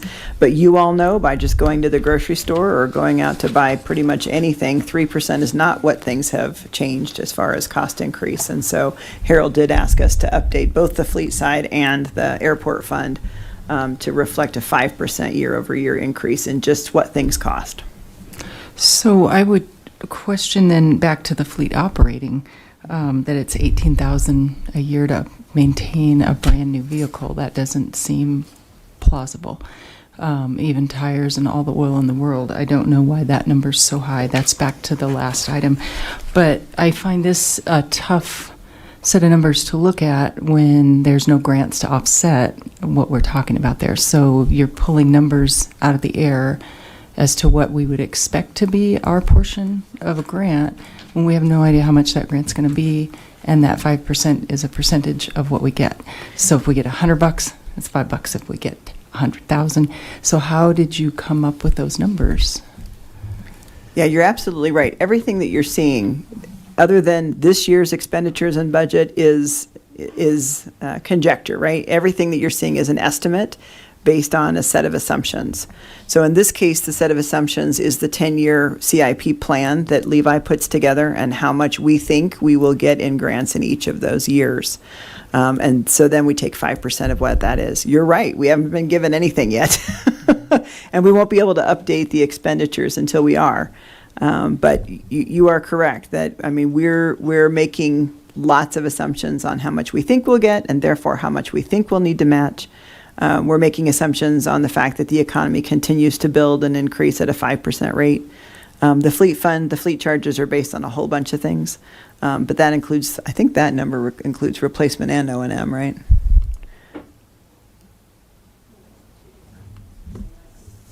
Oh, sorry, not in this one, the other one.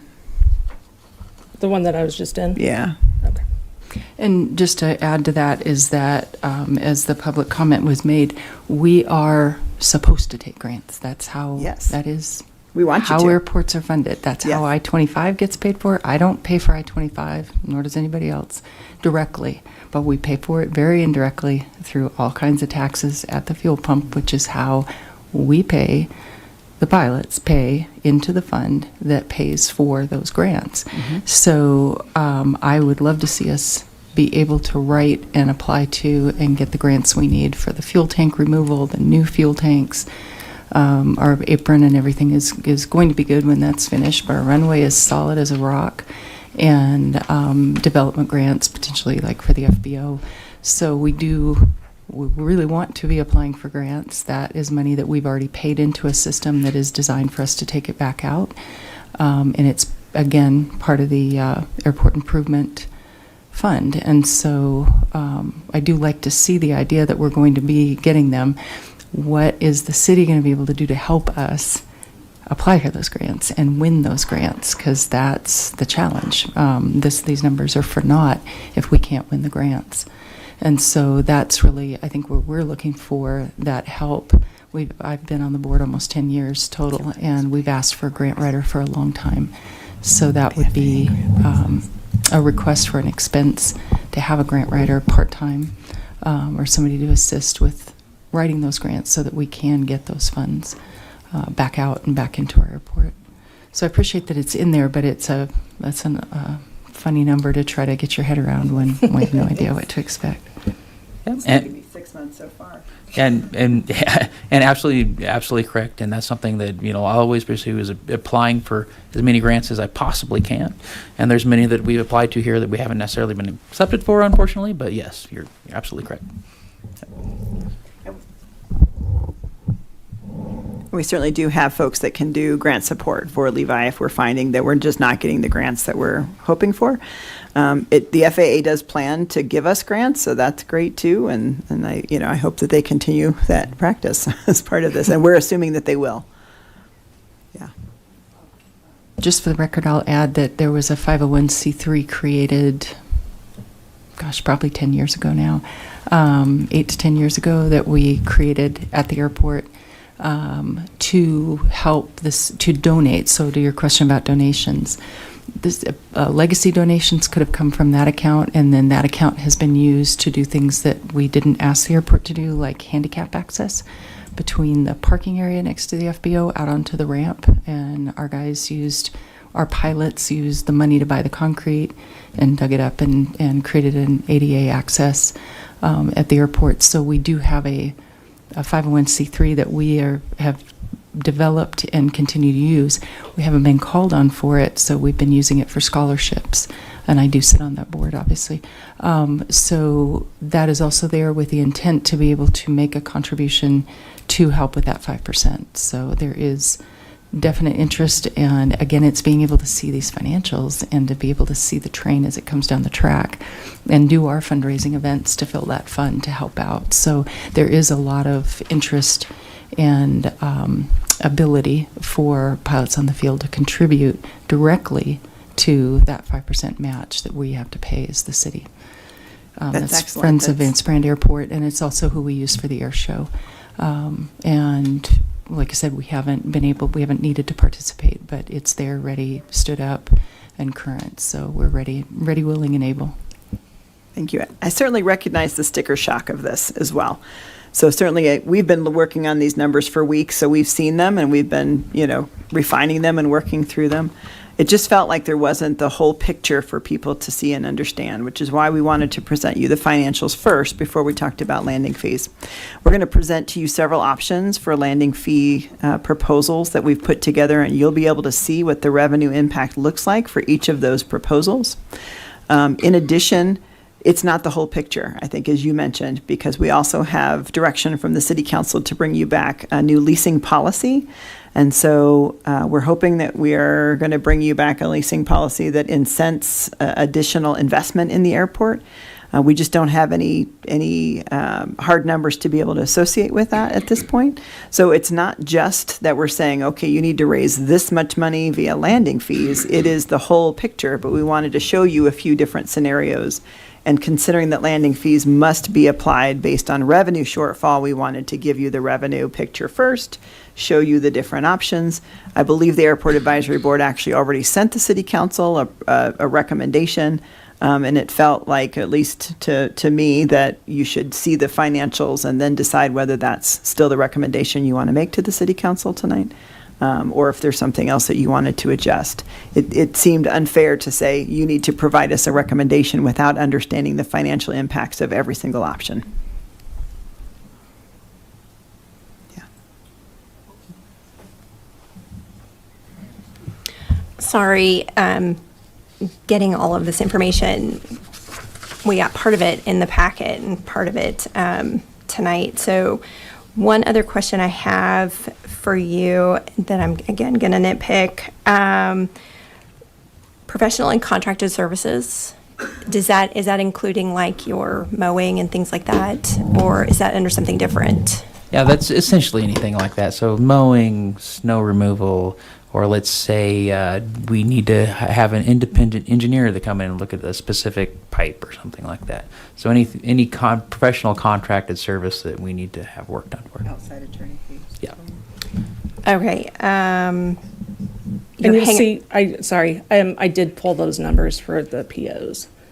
Oh, So okay. you can see the restroom cleaning, prairie dog control, cleaning services.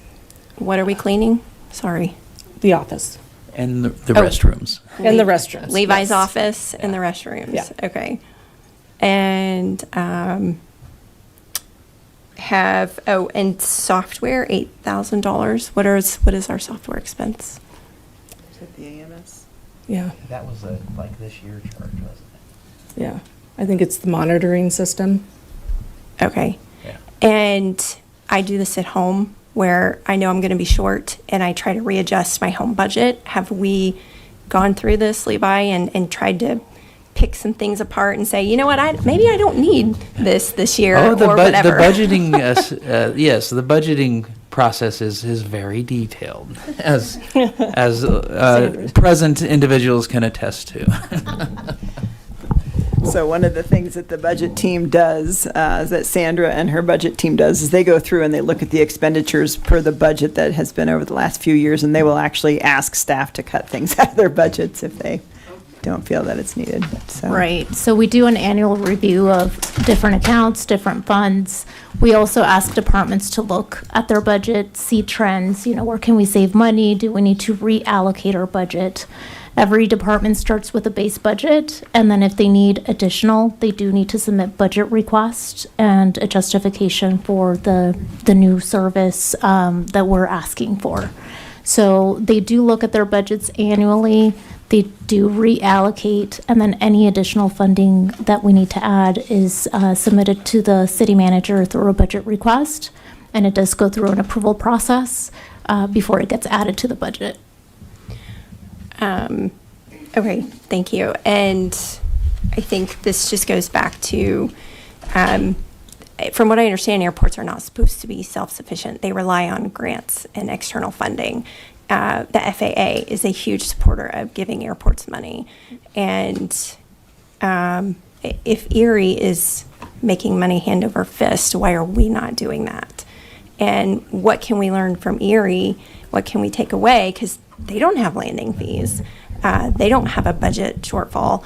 And how can we improve what we're doing so that people don't have to get hit with a fee? Okay, the first thing is the FAA is very, very serious about airports being self-sufficient. In fact, that's actually one of the grant assurances that we have to sign. And when we take any grant money, we actually promise to be as self-sufficient as we possibly can. So we actually have to make that promise to them. Erie's financials is going to be a really odd thing to kind of break down. The Erie Airport itself, I want to say, owns, I think, 6 port-to-port hangars. The rest of everything on that airfield is through the fence agreements. So we're looking at a vastly different model than we're looking at here at Longmont. We're getting to apples and oranges here, is the way I'd put it. Through the fence agreement is access to an airport via private property. I think we used to have a through the fence with Amgen. Yeah. Yeah. A lot of it at Broomfield. There's a lot of that at Broomfield. I do want to get to the options so that you can see what each of those look like. I recognize that we did not put this information in the packet, partially because once you start seeing the options, there was no way we could explain it in the packet. We wanted for you to be able to see it. We're happy to provide this afterwards so that you can play with it as well. But it felt like it was too complicated to just hand you and be like, okay, we need to walk through this with you. Why these numbers are different than what you are used to, what kind of assumptions that we have been making, what are the different options that you can look at.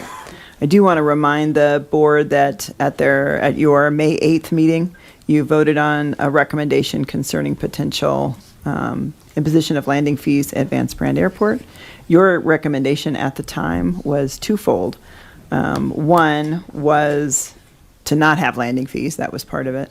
And then secondly, if the council decided to still have landing fees anyway, you laid out kind of some options. You laid out some options about aircraft that are over 9,000 pounds with a landing fee of $5 per 1,000 pounds.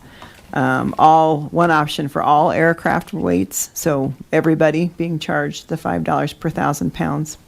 And airport tenant exemption, strongly talking about fixed base aircraft being exempted. And so we've provided all those options so you can see what it looks like on the pro forma. So if you're comfortable moving forward with that, we'd love to show you those. Okay, so here. Sorry, just one more question. Under ending working capital, you have in 2029 a deficit of 271. Does that take in account for future grants and things like that? It does take in?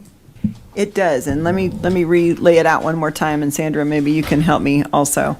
So the way this pro forma is set up is it's assuming that we still have to provide a 5% match for those grants. So we're assuming we're going to get the grant in the revenue side, we're going to spend it out in the expenditure side, so it doesn't show up in the pro forma, because we're assuming we're going to get the grant, we're going to spend the grant, and we're going to need to provide 5% match for it.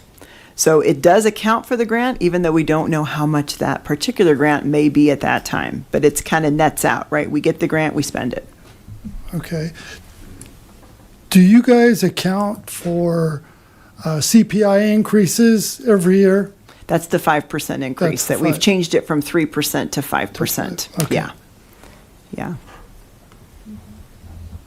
And I hope that's not too conservative. When you get the grant money, do you always spend it in that year?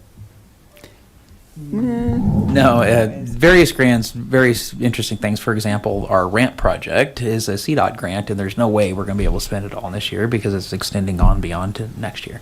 There are, dates that's supposed to be closed out by, but honestly, we're in a situation where you're working with the entity you're getting it from. There tends to be open-endedness to that. So not necessarily, no, is the short answer.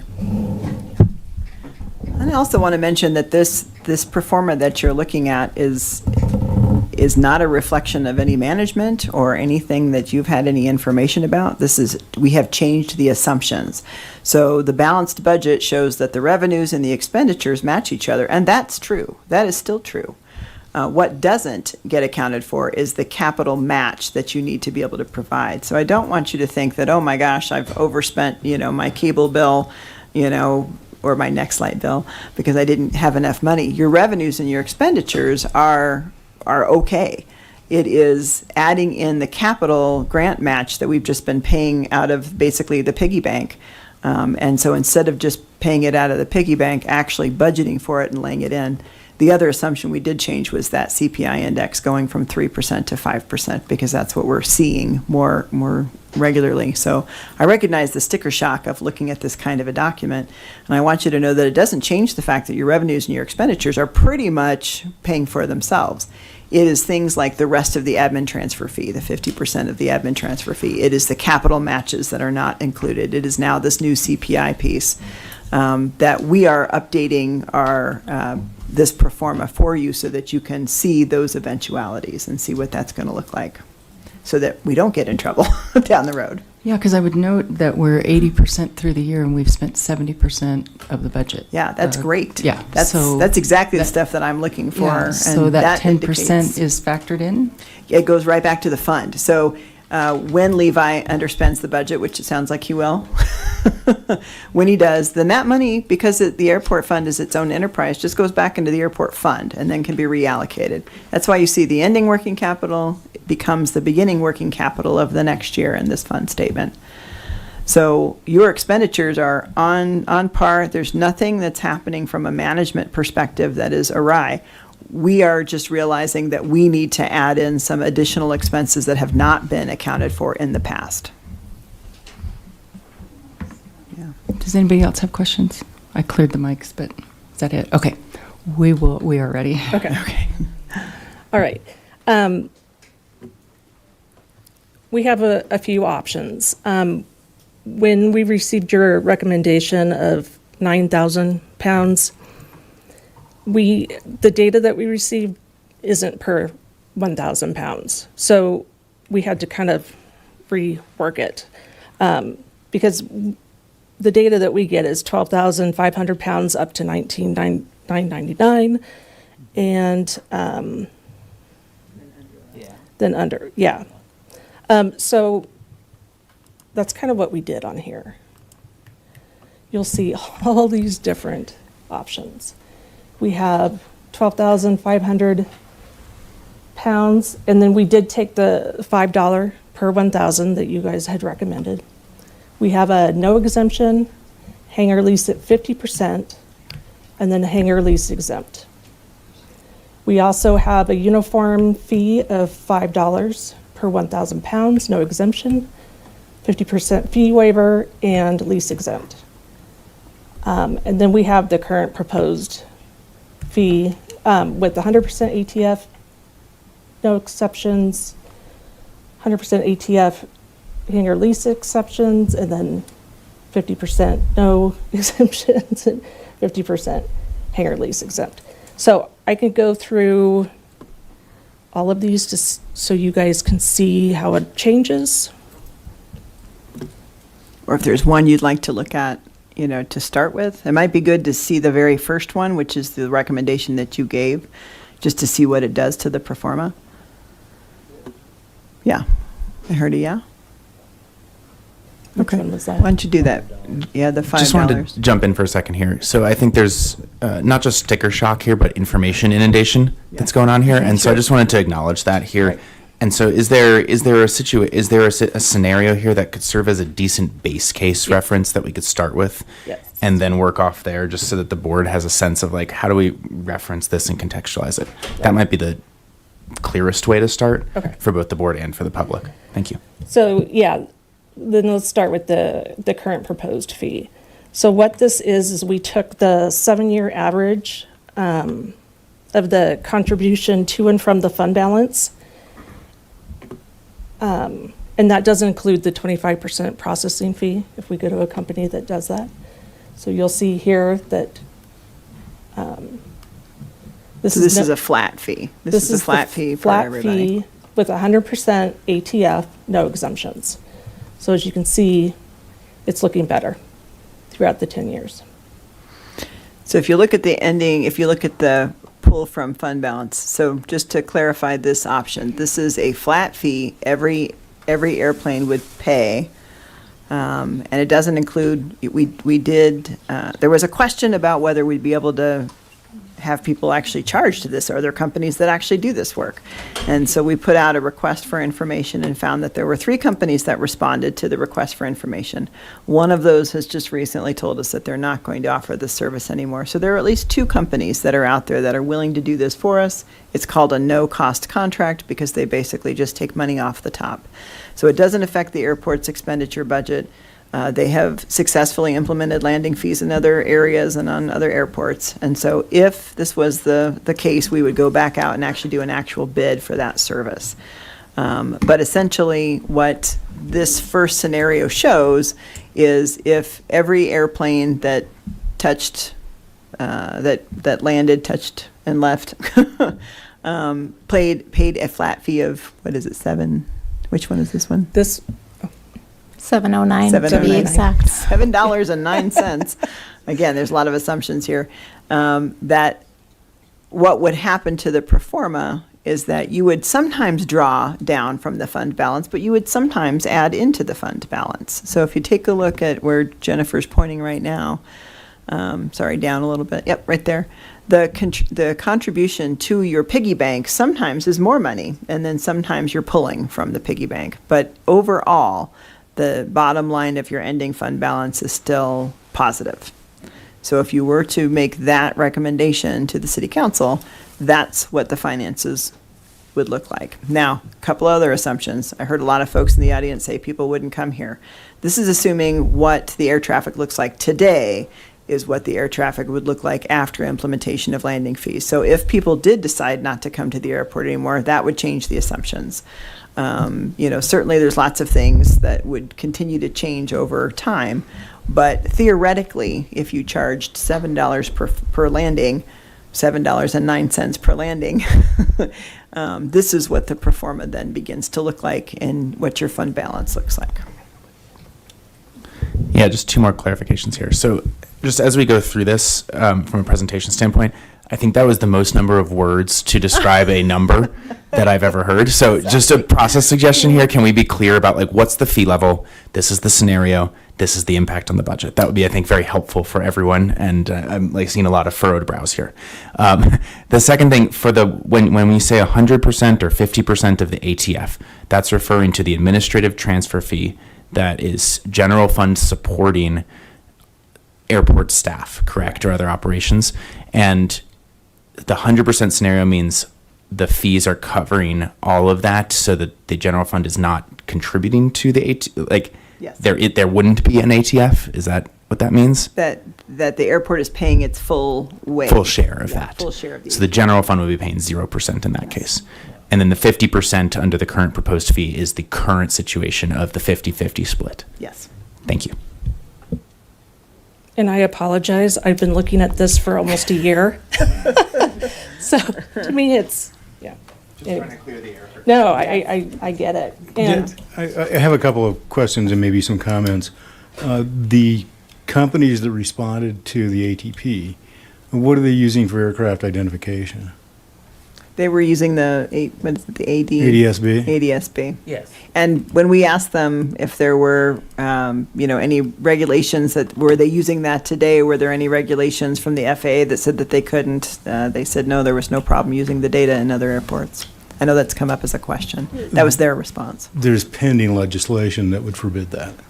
Now, pending legislation is like, these days, anything you want because nothing's moving. That said, I do follow a Senate Bill 2075, which forbids the use of ADSB information for any sort of revenue generation. And interestingly enough, those of you who are interested in sports betting, you can also bet on legislation. I noted that there's like a 14% chance that SB 2075 will get passed, according to what I read. So that's question number one. Let me kind of like meander here a little bit. How are these companies identifying who is pilot in command and therefore responsible for paying those bills, and how are they collecting? They each presented different options for all of that. And in fact, there wasn't any single company that said they would just use one source of data either when identifying an aircraft. They said in some cases there were 3 or 4 options for how they would kind of triangulate where the plane was, who it belonged to, each of those pieces. And so there was also different options for payments. So in some cases, some of them put up a QR code so that when you landed at the airport, you could pay your fee right there like you do for parking. At different stadiums. Some of them talked about being able to charge afterwards, people being able to use credit cards, those kinds of things. As far as how they identified it, they all just said that they would be able to identify it to a place where they could then send either a bill or a charge.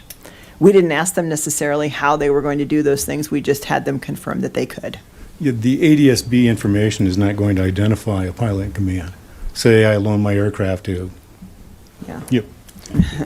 And she does 3 touch and goes at Longmont.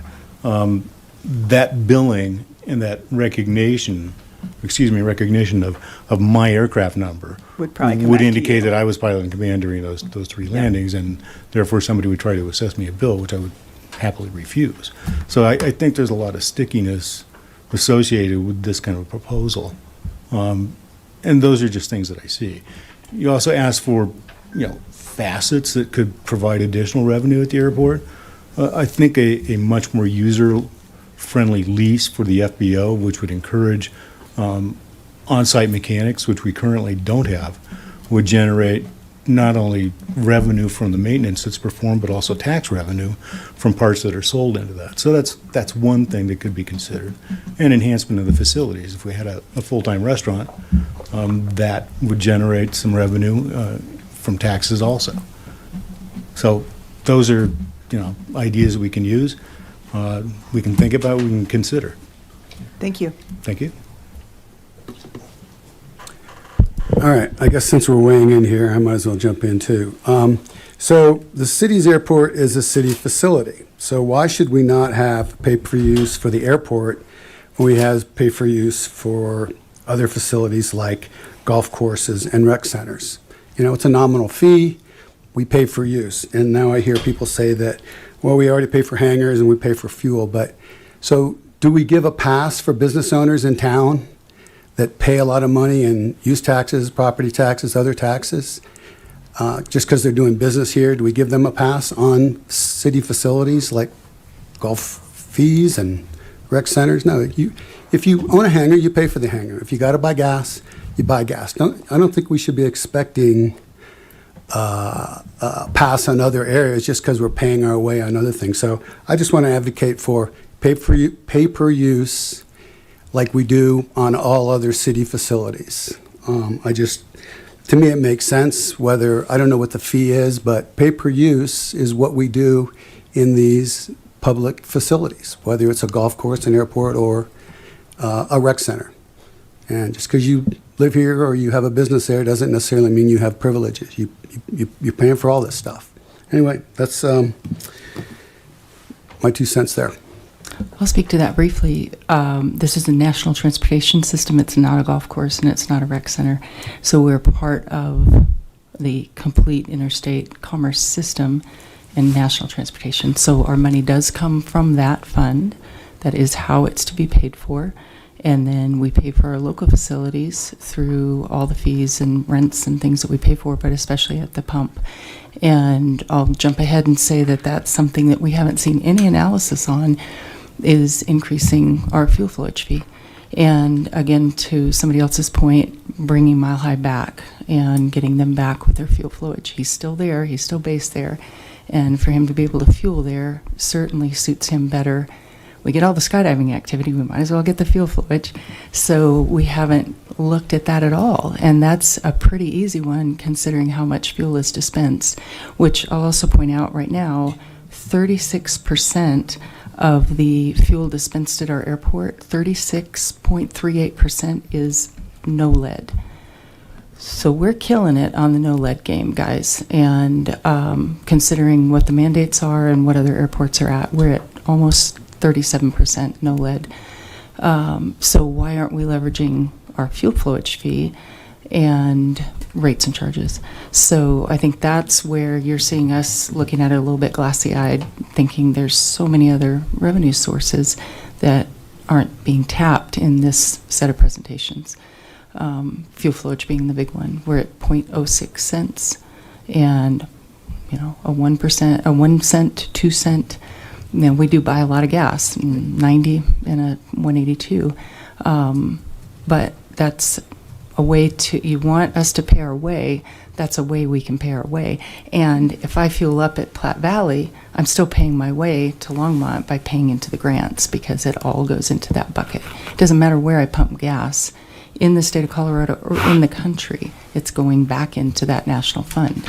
So again, just to be clear about the cycle of how the money is generated and brought back to our airport, I think there's other ways we can do it that will generate more income quickly.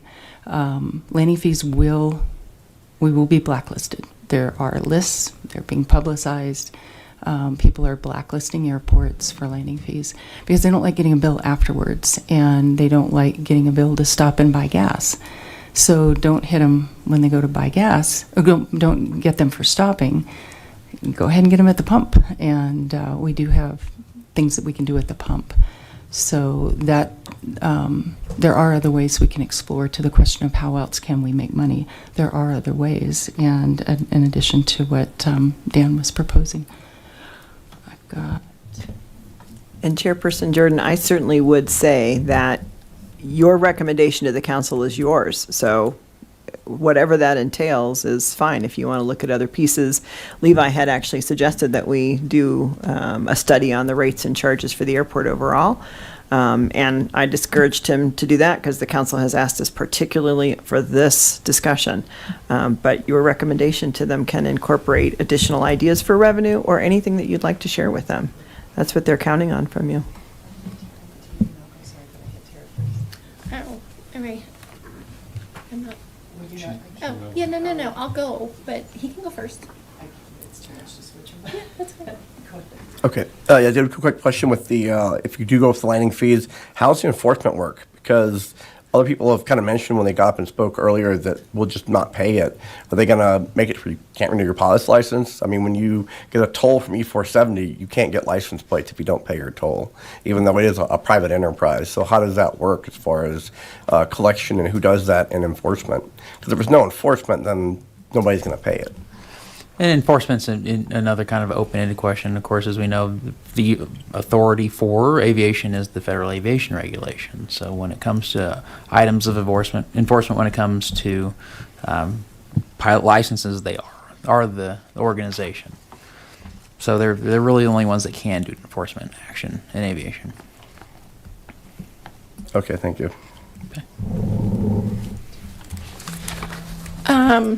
Okay. So the airport's been around for 80 years on Tuesday, correct? And we are just now discussing a budget deficit. Is that what I'm understanding? And we're trying to fix it with landing fees. And it's also the same time that all the noise complainers have been popping up at City Council. So it just sounds like that we're trying to appease noise complainers instead of actually addressing budget deficit for an airport that's been in its location for 80 years. The other issue I have for this is, to Chairwoman Jordan's point, is we'll get blacklisted. So if we're already in a budget deficit, how are we going to make up for the fuel flowage fees that we're going to lose? How are we going to make up for the small businesses that are going to leave?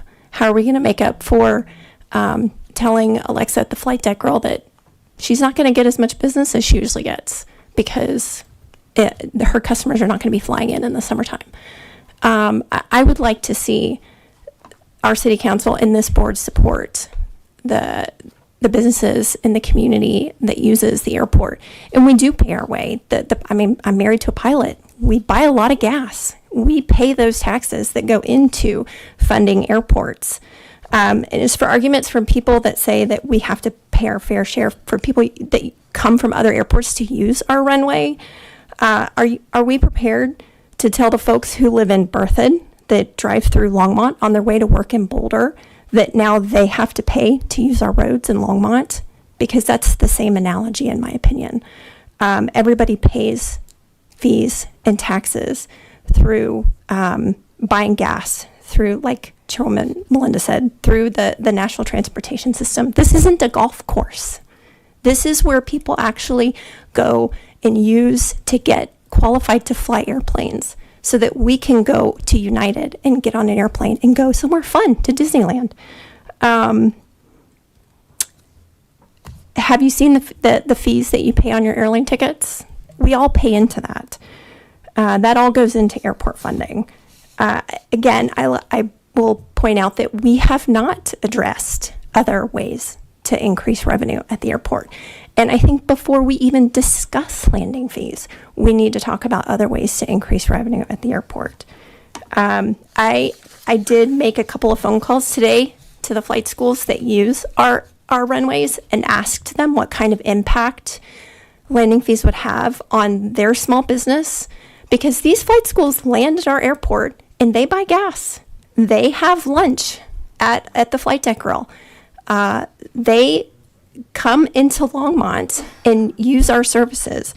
And these people said that they wouldn't come here anymore. It would be too much of a safety issue because they don't want to have to pay the landing fees.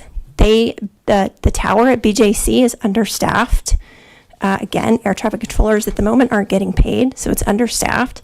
They can't do touch and goes at BJC. They have to fly to somewhere else like Longmont. And if they can't come to Longmont because it's going to be too expensive for them, then they would go to Erie or they would go to Boulder, giving them that revenue. And it shows the community that we're not supportive of aviation. These people that use our flight schools are training the future pilots, and they need to be able to do touch and goes. And I would like to see our airport community open up and bring the community of Longmont into the airport and show our community just how great that our airport is. Another flight school said that they would completely leave. Actually, it was Aerosphere. He said he would leave. He'd be gone. He would take the jobs that he provides here in Longmont, 7 to 8 jobs with him, their fuel money, their hangar rent, their land tax money, all that would be gone. That's revenue that we're going to lose now. Another flight school said that they have always tried to be part of the solution and not the problem. They use our maintenance facilities. They use our fuel. They have been part of developing safe training areas at local airports. And their SOP is to not use Longmont if it's congested. They don't even come here. They tell all of their CFIs, don't go to Longmont if it's congested. And then they would consider entering into a Part 16 lawsuit if we implemented landing fees, because it would take away their use of the airport. And I specifically remember Sandy giving a presentation about the airport budget a couple weeks ago, and Harold made a kind of a weird comment, and I didn't follow up with it, but he was pretty concerned, it seemed, about the last Part 16 lawsuit that the city was in. And I don't think we have the money to do any more. And I'm really concerned that that's going to be an issue, in addition to losing pilots who just don't want to fly in here because of the landing fees. So that's just my opinion. Thank you.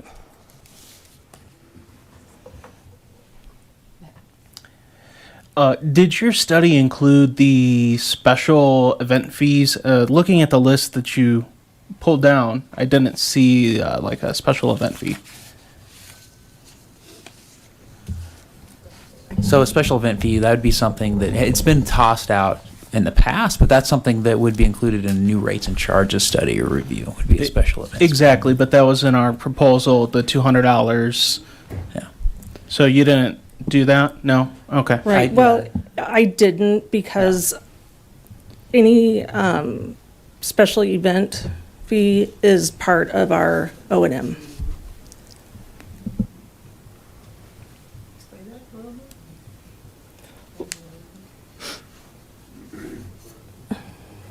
That would be us charging a special event fee, right, specific to Sundance Film Festival. I guess, UOPP. Yeah, that would just go straight into our operating. So I didn't spell it out specifically because to me, it was already included when we have those in our operating and maintenance. So it's like a wash. You charge people to come in, and that's what it costs to host them? Yeah. So that's not what that is. That would be an increased tie-down fee during a special event when there's a lot of congestion. So it would be, the tie-down fee right now is $40. It would be increasing that significantly, 200 and plus.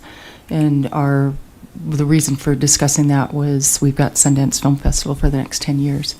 And they will be coming here, and we will be lodging them and transferring them. So that was what that was. That was income, increasing the ramp fee for a special event. We would also include potentially football games and other things that draw aircraft to the airport. And that's a model that Tuscaloosa, Alabama uses for football days. You could certainly include that in the revised recommendation or keep the recommendation. I didn't include it because it doesn't feel like it's a consistent revenue source because the events come and go. If we found that Sundance, for example, as a great, awesome event, did yield a certain amount of revenue and did that year over year, then we could budget for it that way. I mean, it's still a revenue source. That's true. You didn't study it. That's true.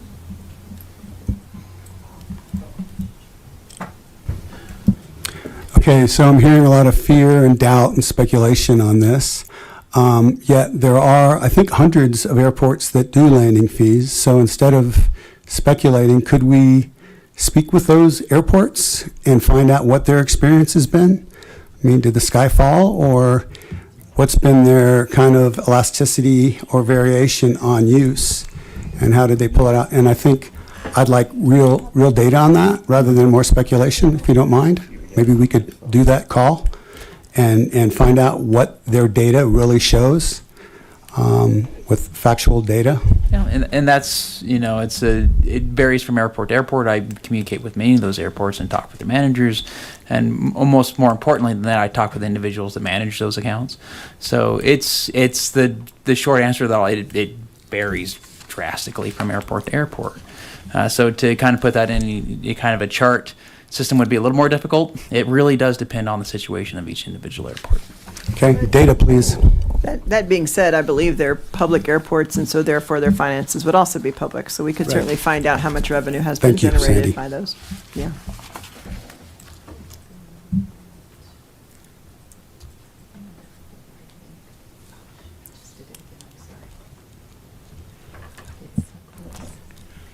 To address that question, most airports that charge landing fees charge them for aircraft that are over 12,500 pounds. And that's pretty much the benchmark. GA, General Aviation, airports that have implemented landing fees on smaller aircraft have uniformly failed. AOPA has produced studies on that. They're public, they're accessible. Malcolm previously gave us a couple of articles about 2 airports in particular that implemented landing fees, and I think the fee structure lasted a whopping 2 to 3 months. And then they abandoned them completely for the reasons that we've outlined tonight. People go elsewhere. Okay, I'd like to see the data, please. It's out there. Okay, great. Just Google it. It's out there. There's a lot of press, but I'll give it to Malcolm.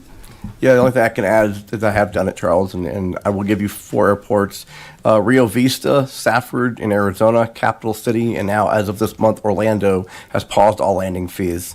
They found that it's done no good and actually has increased no bottom line to their stuff. It's just caused people to go elsewhere. So you can look that up, but that is 100% a fact. So airports are getting rid of their landing fees.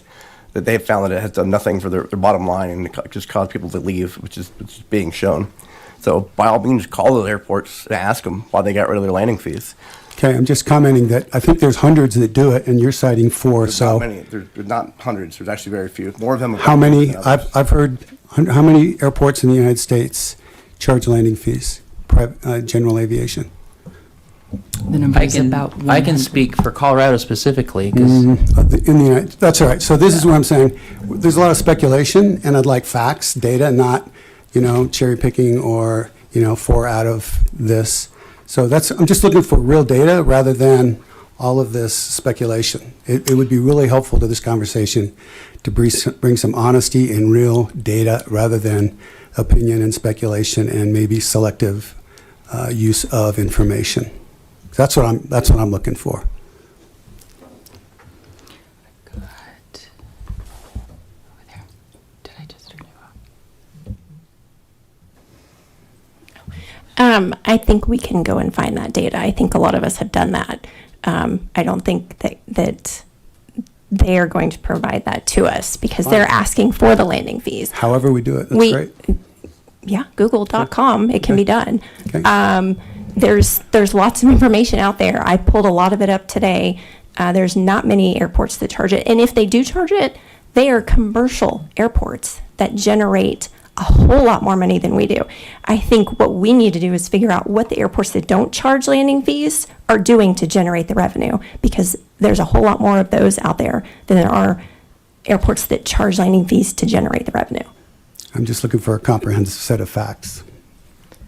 And Madam Chair, I should also mention, the staff is agnostic on this. We are bringing this on behalf of the City Council. They're asking you for their recommendation. They've directed us to bring back landing fees, which will come back to them next Tuesday. And they're looking for a recommendation from the Airport Advisory Board. We had to move up the meeting. It was originally set for November 3rd, but we're missing a good chunk of the council on the 3rd, and so it's been moved up to this next Tuesday. So, yeah, I want to be clear that staff's not advocating for anything. We are here to provide as much information as we can. Sounds like there's a little more data that we could be providing, but they're looking for your recommendation. Yeah, I just want to be clear about that. We're not we're not advocates for any particular anything. And to clarify, it's not going on Monday, November 3rd. Correct. It's been moved now up to October 28th meeting. So we have less than a week. Yes. Okay. And I should also mention that the process for that is many-fold. So just as a reminder, and I'm sure I'm over inundating with too much information, but the City Council will look at an ordinance that establishes landing fees at the airport with no dollar amount associated with it. So that's the ordinance that they will look at this next Tuesday, is an ordinance that basically just establishes the landing fees in the city code. Then we have to update the rates and charges. That has to come back to Airport Advisory Board. Any changes to those rates and charges then have to be posted for 30 days. So it's not just a one-step thing. They will likely give us direction on, first of all, whether they want to incorporate landing fees into the ordinance. That's what they'll be presented with. They'll be presented the same exact options and the same exact spreadsheets that you're seeing. And then they'll give us direction as to which direction they'd like for us to go as far as methodology. But it still has to come back to the Airport Advisory Board. It also has to go to the FAA before we even, in between all of that. So the council will look at it and decide if they want to move forward with a methodology. They're looking for a recommendation from the Airport Advisory Board. Then we take that to the FAA along with the saturated pattern policy, which was also requested to go to the FAA from the City Council. Then it comes back to the Airport Advisory Board to be incorporated in the rates and charges, and then back to City Council. And then to undo landing fees, we take all that process and reverse it? Okay. Because we just watched Rio Vista in California do that in less than a year. They did all their proclamations. I've read them all. And then they rewound it because they lost so much money so quickly that they had to undo it. I'm sorry, that's also a whole lot of information. I'm going to stop now. My concern with the landing fees, I've read several articles from the Colorado Pilots Association, AOPA, and several others, and these organizations stand firm against the landing fees as an approach to introduce unnecessary costs, compromises safety, undermines the health of general aviation. The safety risks include pilots turning off their ADS-B if that's the tracking method that is used, and then it discourages training, and less practice leads to lesser skilled pilots. You know, if there's someone in the pattern doing touch and goes, every time he touches down, he's going to get whacked. So is he going to get as close to the ground so he doesn't have to pay the fee, which could be a safety concern? And, pilots are tightwads. They don't like to spend money if they don't have to. I don't think they're tightwads on their aircraft, but in general. As far as revenue generation, one of the ways I mentioned is every year the CPI increase. But what has been touched here is grants. And I think we need more grants written. There's a lot of money out there. And, just flying in states like Nebraska, out in the middle of cornfields, you'll see the most beautiful airport. Well, where'd the The farmers didn't buy that or pay for that. They got grant money. And, I think we're losing on thousands and tens of thousands. I remember when Mr. Popkins first joined the board, we had a discussion on grants, and he goes, I can't believe we're losing out on that. Other revenue generation, we live in the Rocky Mountains. Longmont could be a destination airport for general aviation. People that want to fly in, they're going to spend money in the city, from renting bikes, hiking, buying fuel, renting cars, going out to dinner, hotels. But the way Vance Brand looks right now, it's not a destination. So there needs to be some investment in it. How do you get that investment? A new FBO, that's number one. And a new building, the tenant and the building. And the city needs to help with that and not put up the roadblocks. There's several people who have tried, and the city just made it impossible. The South Side development, new hangars, make it easier and more affordable for developers to lease the ground. They're going to put the infrastructure in for you and make it with favorable terms. But when you lower the terms, a developer can't make any money. And if he's not going to make any money, and I'm a developer, or I was, I built 42 hangars in Monterey. I'm still managing them. And we started with a 40 and a 10. And then we built some more hangars, and they gave us 5 additional. I built a 500 unit self-storage property on Monterey Airport property with again another 50-year lease. So, the city can help with revenue generation by, not giving anything away. Even at 50 years, you put $5 million into, or $8 million into a project, you need more than 20 or 25 years to amortize it out. I've been there, I know. And so, my recommendation would be no fees and find other ways to support the airport.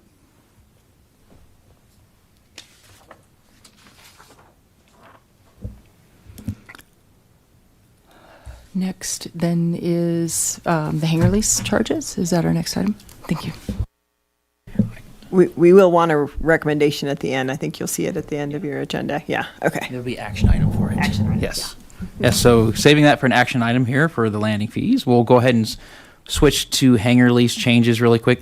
We've talked about this briefly in the past and not a whole lot to share tonight. Just wanted to update people mostly that we're proceeding forward with that. We've got a really good draft with City Attorney's Office. No big details set on that one yet as far as rates. We've been talking about what might happen with rates and charges. I mean, maybe there'll be some more put into that. No other guidance has been given for that, lease terms, anything like that. We are looking potentially, to the point that you just made, making extra provisions in the lease that we haven't had in the past to make sure that investors are amortizing their investment and that that lease more accurately represents the investment that's being put into the airport. So that is being addressed in this new draft. When that new draft is out, we will be bringing that, of course, to the airport board. Any questions on that? I think we anticipate next month. Yeah, we should be good on that. There was a short little conversation. Hey, can we get it done for this meeting? And we're like, oh my gosh, we've got so much else to work on. Let's prioritize the things that we got going on. Yeah. So when you talk about, I know you haven't brought it to us, but I'm just asking the question. When you talk about terms and rates and charges, Are you talking about new leases or leases that are already in existing This will be for new leases. new leases? Yeah. There's not going to be any retroactive. Yeah, yeah. Okay. All right. The next thing I have, if there's no questions on that, is the unleaded fuel update. We've kind of actually already touched base on all that, so I'll kind of, I don't think really. We talked about adding to the CIP. Do you think we should talk about the CDOT?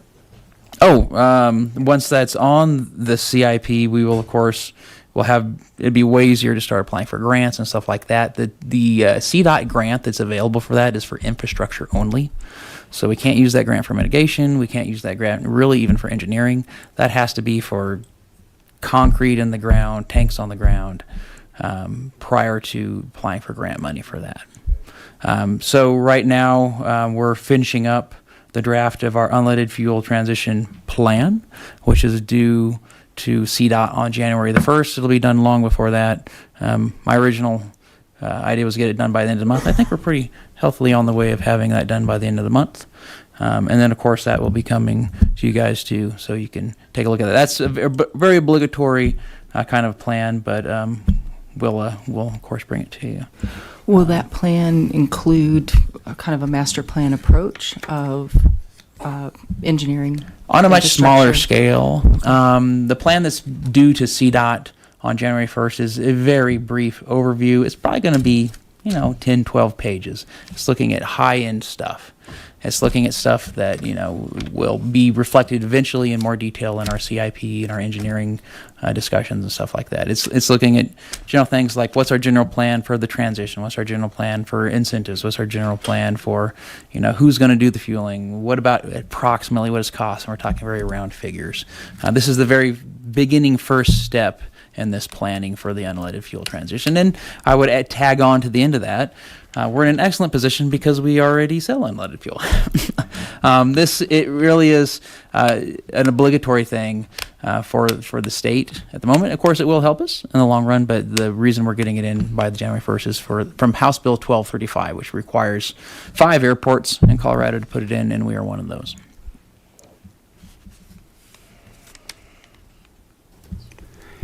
I think you stated earlier what the rate of adoption or rate of use or percent of the fuel sales were unleaded at our airport. Is that right?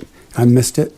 I did not. Okay. Can we get that stated somewhere on the record by the airport of what percent of our fuel sales are unleaded versus leaded over time so we can look at what the trend is and we think we're going to hit that? Is that okay for me to ask that? Yeah, that's actually was me that presented that. But right, you presented it, but I'd like to hear it. I did it with his numbers. Okay. I did provide the records, the fuel cell records, and I can certainly send those to you too. Yeah, that'd be great. Yeah. And is there a trend over time, or is that just a point in time? That I don't have data on. Yeah, I didn't look for a trend. I did a 3-year analysis and to get a good average of sales. So I took 3 years of sales of Jet A, Avgas, and MoGas, and MoGas and Jet A are both no lead. So that represents almost 37% of our fuel sales. Great. I'd like to see each of those 3 years so I can look at the trends. Okay.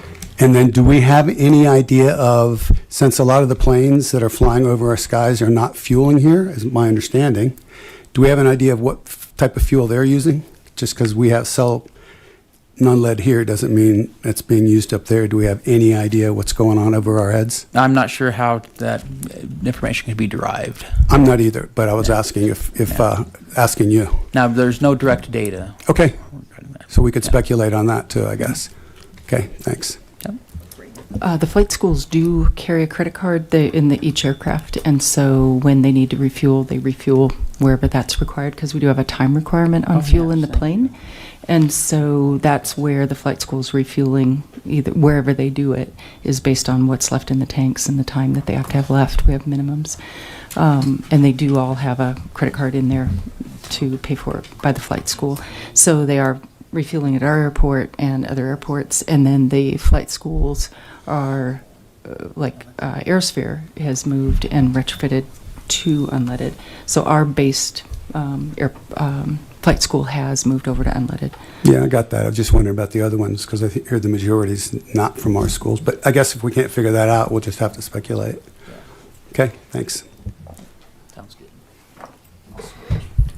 Thank you, Madam Chair. I just wanted to build on that and say, if you could also make sure that either council gets that data, or at least I do. I'd be curious to see that information on the kind of 3-year usage there.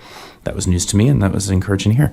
And then I know the board got off of the landing fee discussion for a second, but I was just wondering the kind of different rate scenarios that were proposed. I presume that will be presented in some way to council next week. Are we going to be also looking at that in real time as well? Is that kind of the game plan? Okay, thank you. And just for the board's awareness, like I've been taking a bunch of notes on the comments that were shared. Part of my job as liaison here is to make sure to represent the board's position as best as possible. Obviously, you're all welcome to come to the meeting next week as well, but I will do my best to capture some of the common themes that were shared as well. Thank you. Yeah, because I planned an event with my company for next Tuesday because it was supposed to be the Monday after. So we'll get somebody representative, and if I can get my thing done, we'll see where we are in the agenda. And I'm so to sorry about that. That participate. just Yeah. came up Okay. Tuesday. Yeah. I heard Tuesday night that they wanted to move it up, so we Yeah. were hurrying. All right, Levi's at the podium. Indeed, fancy. I wanted to show a couple of slides from a presentation that Airport Monitoring Systems gave to us a month or so back. For those of you who don't remember, Airport Monitoring Systems is the company that we use to help us get a tally on traffic. They do the monitoring, the breakdown of the traffic at the airport. So one of the things that I engaged with them was other services that they can potentially help us out with. So one thing that we talked about is potentially taking kind of the data we get and perhaps, maybe, making some kind of user interface that the public might be able to use. So this would include things, and I've got this little slide up here. I'll kind of just scan it real quick here. Integrating with our website, being able to show tracks of aircraft in real time, potentially. Having a leaderboard, that kind of gets back to like kind of comparing to where, traffic are, if they're, operating within the realms of, the noise abatement program and stuff like that. Heat maps that can kind of show you the concentrations. Transit groups that show you, based on, what airplane it is, kind of how they're flying or not. So they're kind of this tool that they're kind of fleshing out. And to my understanding, I think they have now launched it at one other airport, if I recall correctly. That's something that potentially, if we could, as a board, if we wanted to, recommend be put forward there as an additional tool for the public to interface with that could kind of show what's going on at the airport and kind of compare it to our noise abatement program. On top of that, and I'll cover the other issue or the other item too at the same time. Something else we talked about is getting a baseline assessment on our voluntary noise abatement program. So one of the things I asked them is they offered was we can come in, we can look at your voluntary noise programs, we can compare it to others, we can do some engagement, we can give you an evaluation on that. So that was discussed also. So those are kind of the two services that they were pitching.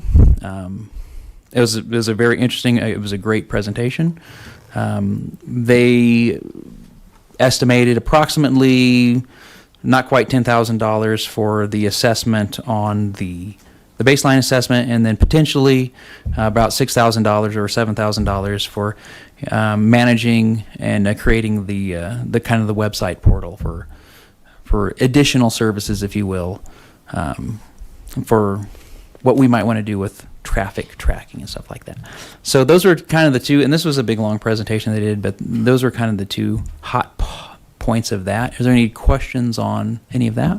First, they've been tracking traffic for a year?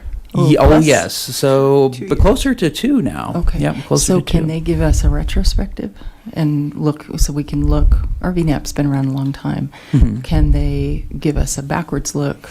We're looking to cut expenses, so I did look at how much they were charging and being in software, all that made a So lot do you of mean, sense. could they give us a backwards look at how closely how pilots we have trended been over time with historic information? I would have to reach out to them. My gut tells me perhaps not, because I know that our stored data doesn't necessarily take into consideration maps and ground tracks. Okay. We don't really have a set record of that, to my understanding. So maybe not. We'd have to ask the question. Okay. It'd be interesting. It would be wonderful because it would help us with our VNAP, but the expense of it is, just one more expense. And if there was any way they can look at it historic, that with the data, but if it hasn't been tracked, I understand.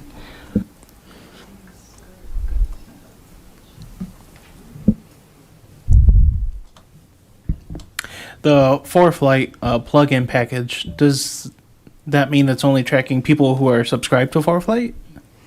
What were we looking at? Page 17 of the packet.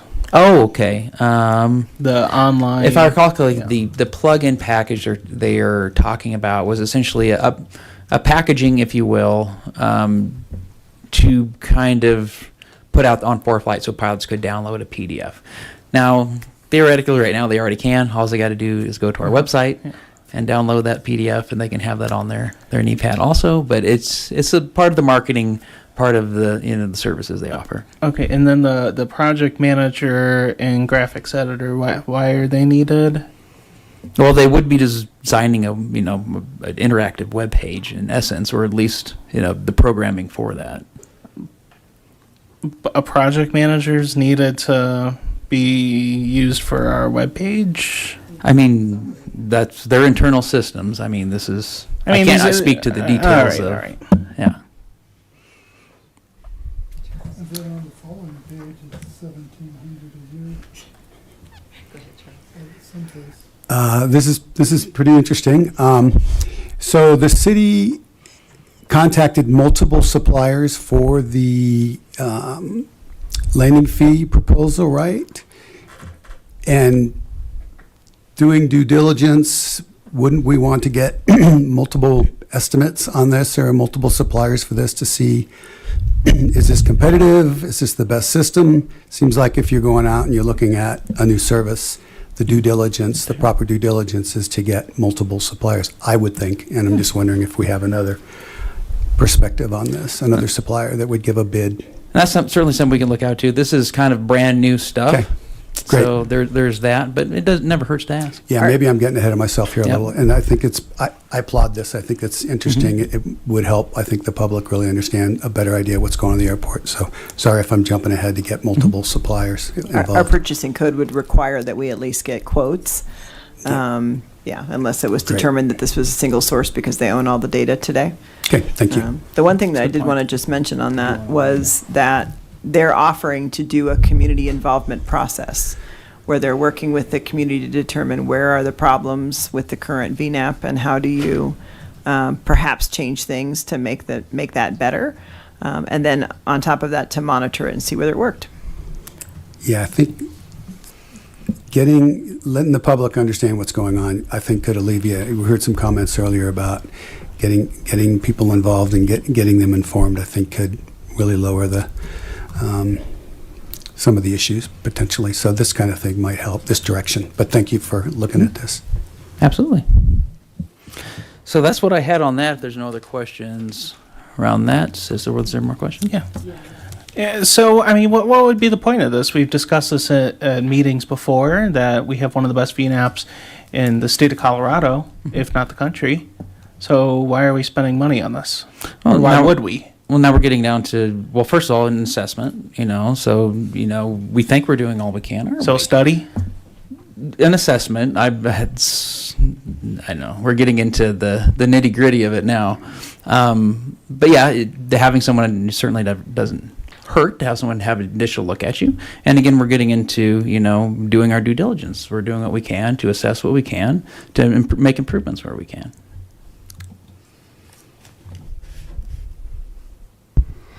Just one comment, and I think trying to capture some of the spirit of what I'm hearing from other board members. I understand that a study or assessment, whatever term we want to use, doesn't inherently hurt, but I think the whole premise of half this discussion was the financial position of the airport and looking to think about what are the financial impacts of certain things. And then multiple board members have made comments along the lines of small things add up. So I think I appreciate the board members here trying to think about, is this a worthwhile investment here? I think with any kind of investment or spend, you want to understand what you're getting from that. And so if that is something that we're trying to seek, then we need to decide if that would ultimately be a decision of, is that worth it? Mhm. That's a different conversation. But there is a downside in that there's a cost. And so I think, to be fair to some of the board members who have made that point, I just wanted to kind of pull that all together and acknowledge that, like, if we are truly trying to look at the fiscal health of the airport, we want to think about all of the whole life cycle costs and all of the different operations that we might be Absolutely. doing. Thank you. Yeah. And I don't think this is a proposal I mean, this is something that our airport monitoring systems has brought us. This is a new Yeah. technology that I believe Levi wanted to just make sure you were aware of. Yep. And for the record, we're already their customer. Yes, So we are. This is expanding on service. This would be expanding upon the data they already have. So they Yeah. won the additional contract. services. At Yeah. some point, they won the contract to provide this service. And so then this would be an addition to that service that we already get. Next up. Right, next item. The next thing I have is really, we've already been covering it, the voluntary noise abatement program. So that was really all kind of involved in the highlights that I want to go over tonight. The one additional thing I'll add to that is we will be attending the National Noise Abatement Conference here in a couple weeks down in Florida. So next meeting, I hope to have more information from you regarding that also. All right.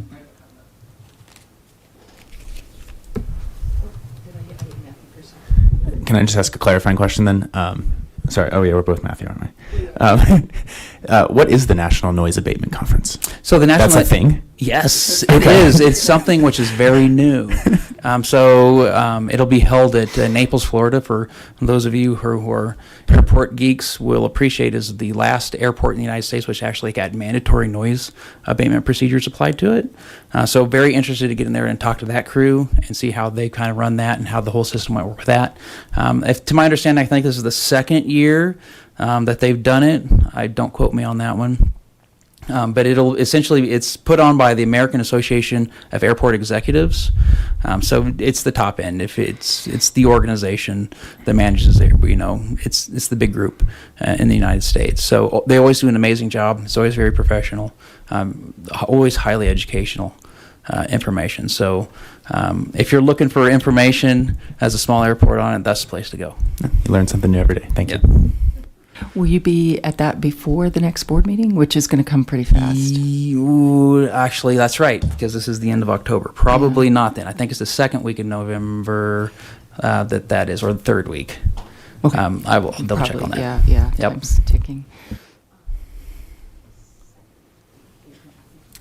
Is this conference really needed? I feel like every time you're coming to the board, you're saying you're going to a conference and you're already 107% over budget. And this is things that we budget for and things that we've talked about. I mean, clearly it's not budgeted if you're over. And this is, we usually do about 3 conferences a year, and this is the one that we decided that we really wanted to hit this year. So, yep, it was considered, yes.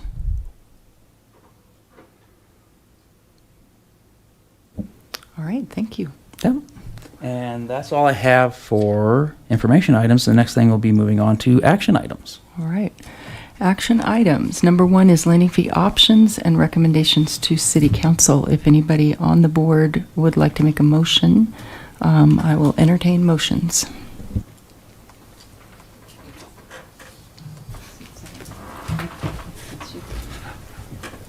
I would like to make a motion that no landing fees at all would be advised to the city council. I think there's other ways to create revenue, and that's not one of them. I think it'd be a safety issue, so my recommendation is no fees. Recommending no fees to council. Do I have a second? Second. Go ahead. And so Tara seconded, and now I've got discussion. Anybody else have any input? That was fast. All right, we could go ahead and vote. Oh, okay, hold on. Let me get you. just have to think about which seat you're 6. There we go. I asked a question about real data on other airports that have done this, and there was no answer, no factual answer. So there's unanswered questions about how landing fees will affect the operation of our airport, and I would suggest we get some information on that before we make a no recommendation on landing fees, so we know the facts behind it.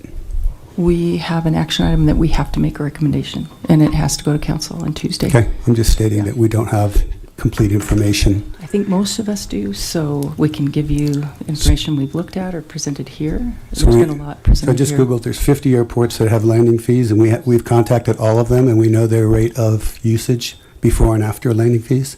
No, and there's over 100, but they're not the same type of airport as ours. Okay, so just saying, we're doing this without complete data. And I understand the urgency, and we got to make decisions without complete data, but I want to be on the record stating that we've not done all the due diligence to understand how this landing fee affects the vast majority of the airports that have done it. That's my comment.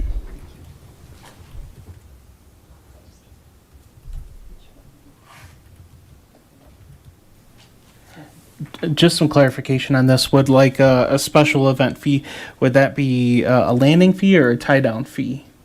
A tie down fee. Okay. All right. Thank you.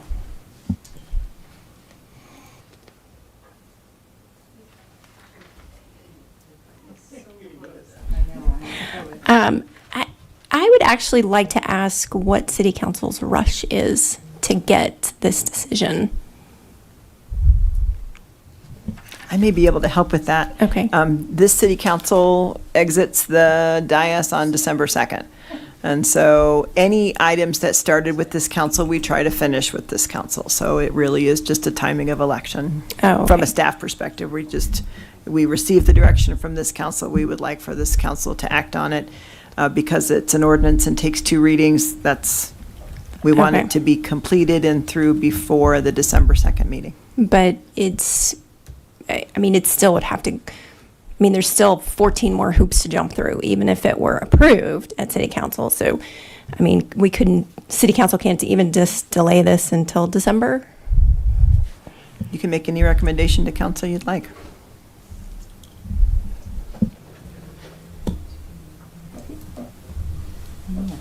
No, it was me. Oh, sorry. It's okay. To address Charles's statement and question a little bit, a cursory check through ChatGPT, which is of course 100% accurate, yielded that 91 GA airports in the United States are imposing landing fees on aircraft less than 12,500 pounds. However, the caveat there is that the FAA also does not track that. So this is like any other statistic. You can move it any way you want to. In other words, it's sticky. It's not really going to answer that question. Could I comment on that? Go ahead. Yeah, you can. You just call the airport. You don't have to chat GPT anything. You just call the majority of the airports. It's work. It's hard, but this is a big decision.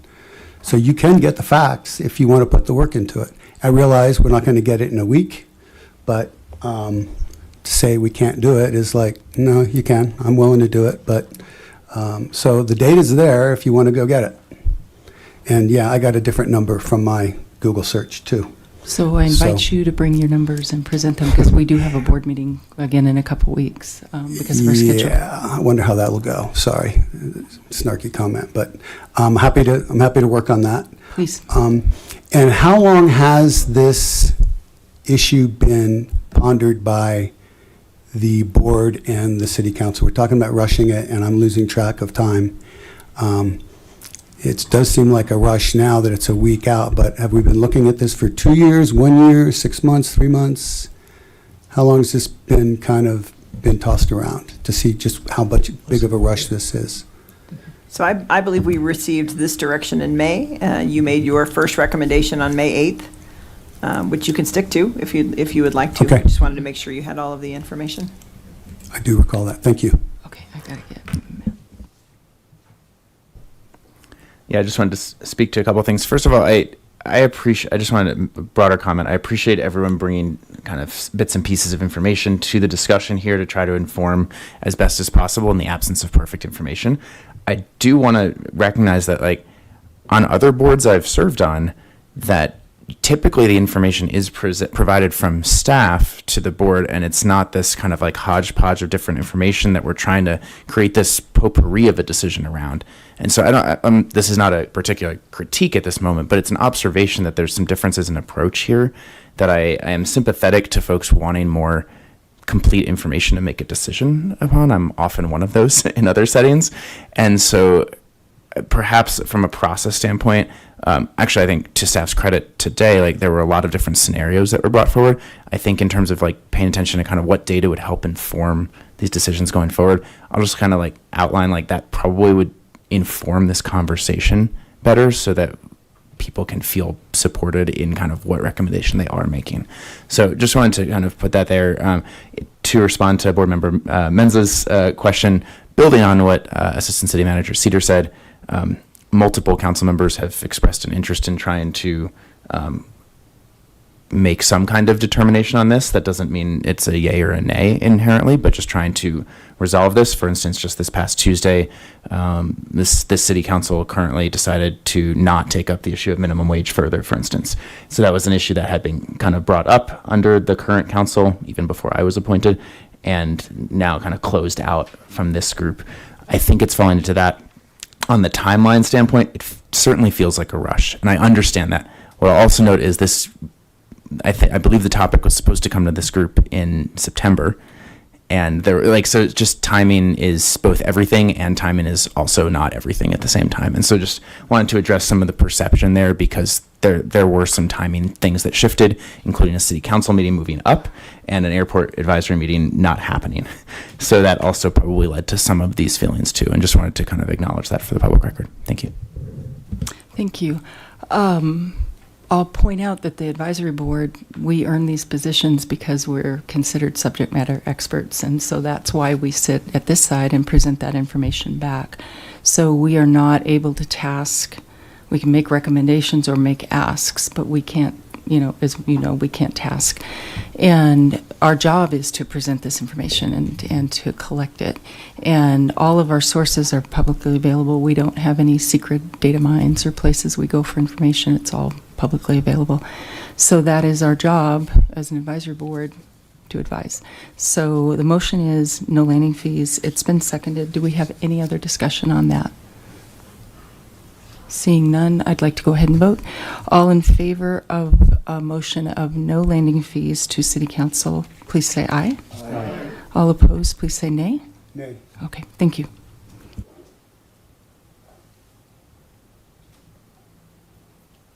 Our next item is to refer the emergency communications procedures to council. We do have that in our packet. I hope everybody had an opportunity to read through that. I would just point out that having a background in creating these for the air show, where they're 28 pages and they're very graphic and they're considering mass casualty. We at the airport don't face that unless we're having a huge public event. And this is designed for a single aircraft incident. We do have an active shooter situation addressed in there, which was what brought this all up, caused it to bubble up earlier this year. So the emergency plan is a starting point framework, and it really just addresses the procedure that we have to follow with the city, that you call 911 and you call your boss. And we go from there with letting the people who do hazmat and save lives and put out fires do their jobs. So just to clarify, I hope everybody has had a chance to look through it, since we have had it before, that it's a beginning and it's not a finite fixed document. We can always augment it in the future if we feel there's areas of it that we need to focus on further. I did read it through, especially in the light of the active shooter situation that we had, and it is addressed in there. And for the air shows, I know it's called 911 and then call Levi, and then Levi calls his boss. So it's a very clear, we don't communicate, the city does. And I found that it followed that same process that I have to create for the ULPP for the air shows. So, and I'd like to make a motion that we accept the emergency communications and procedures to be presented to council. I move that. I need a second, and then we could discuss it. I'll second. Okay, a second from Dan, and then would we like to discuss it? I just have a problem with there's no communication to the airport tenants or to pilots listed in here. And we talk about, and I brought this up last time, this document will include guidelines to cover specific examples, including, and I think it needs to say included but not limited to.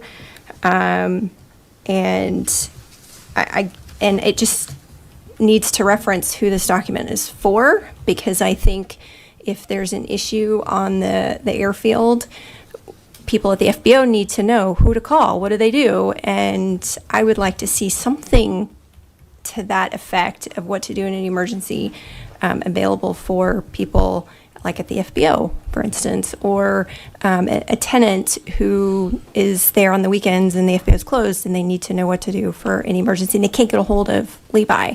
So I feel like that we could expand on this, and I think there's more we can do for it.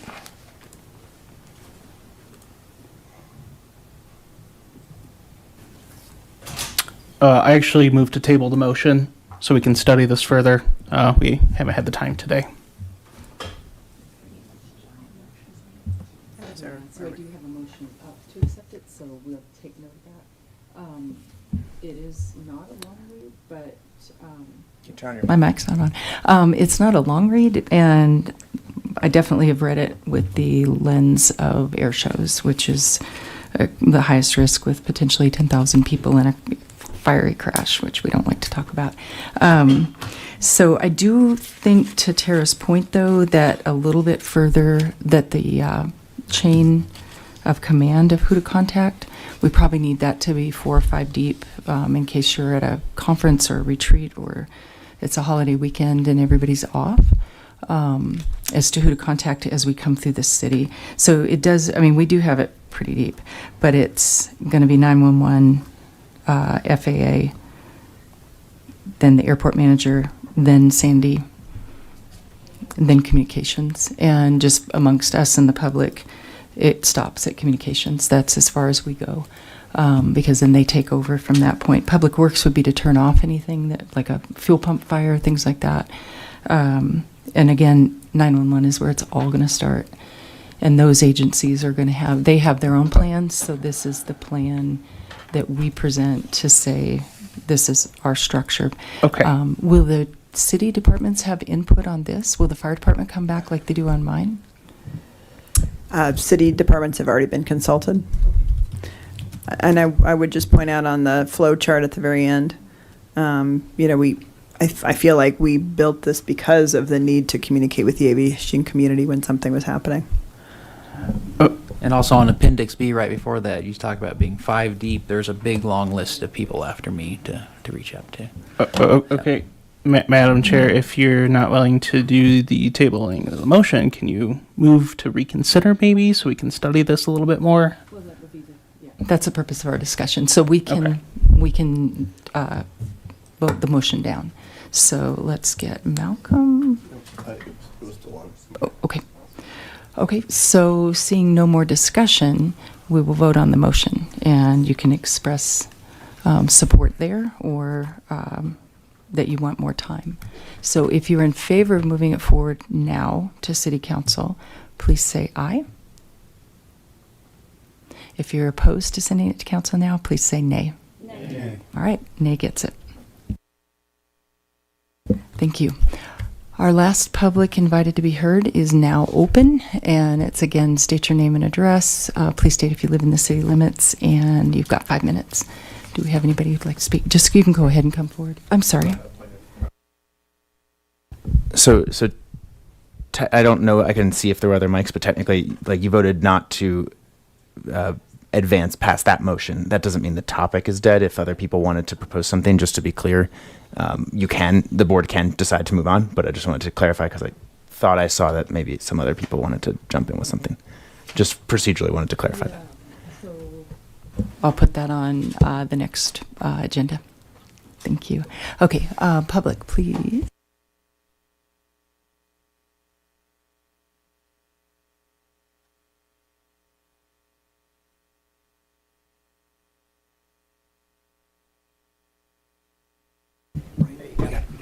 Gary Stibbe, live on Hygiene Road.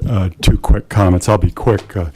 I'm usually in my bunny slippers by now. So first is that for the airport manager, that surveillance system you're talking about, the airport monitoring systems, Boulder implemented that. And I did a deep audit on it, and less than half of the data was accurate when they first rolled it out. I don't know if it's been improved, but I will send that to you tomorrow so you can see it. And second, an idea for, for generating revenue. You mentioned developers building hangars. There must be money in it. Why doesn't the city build hangars and own them and rent them? A lot of airports, it seems like airports are either the hangars are all owned by the airport sponsor or privately owned. I enjoy privately owning my hangar, but it is a possibility. You could build hangars, the airport would own them and rent them and generate revenue that way. That's it. Thank you. Anybody else? Please come up. Oh, you can come up and queue up.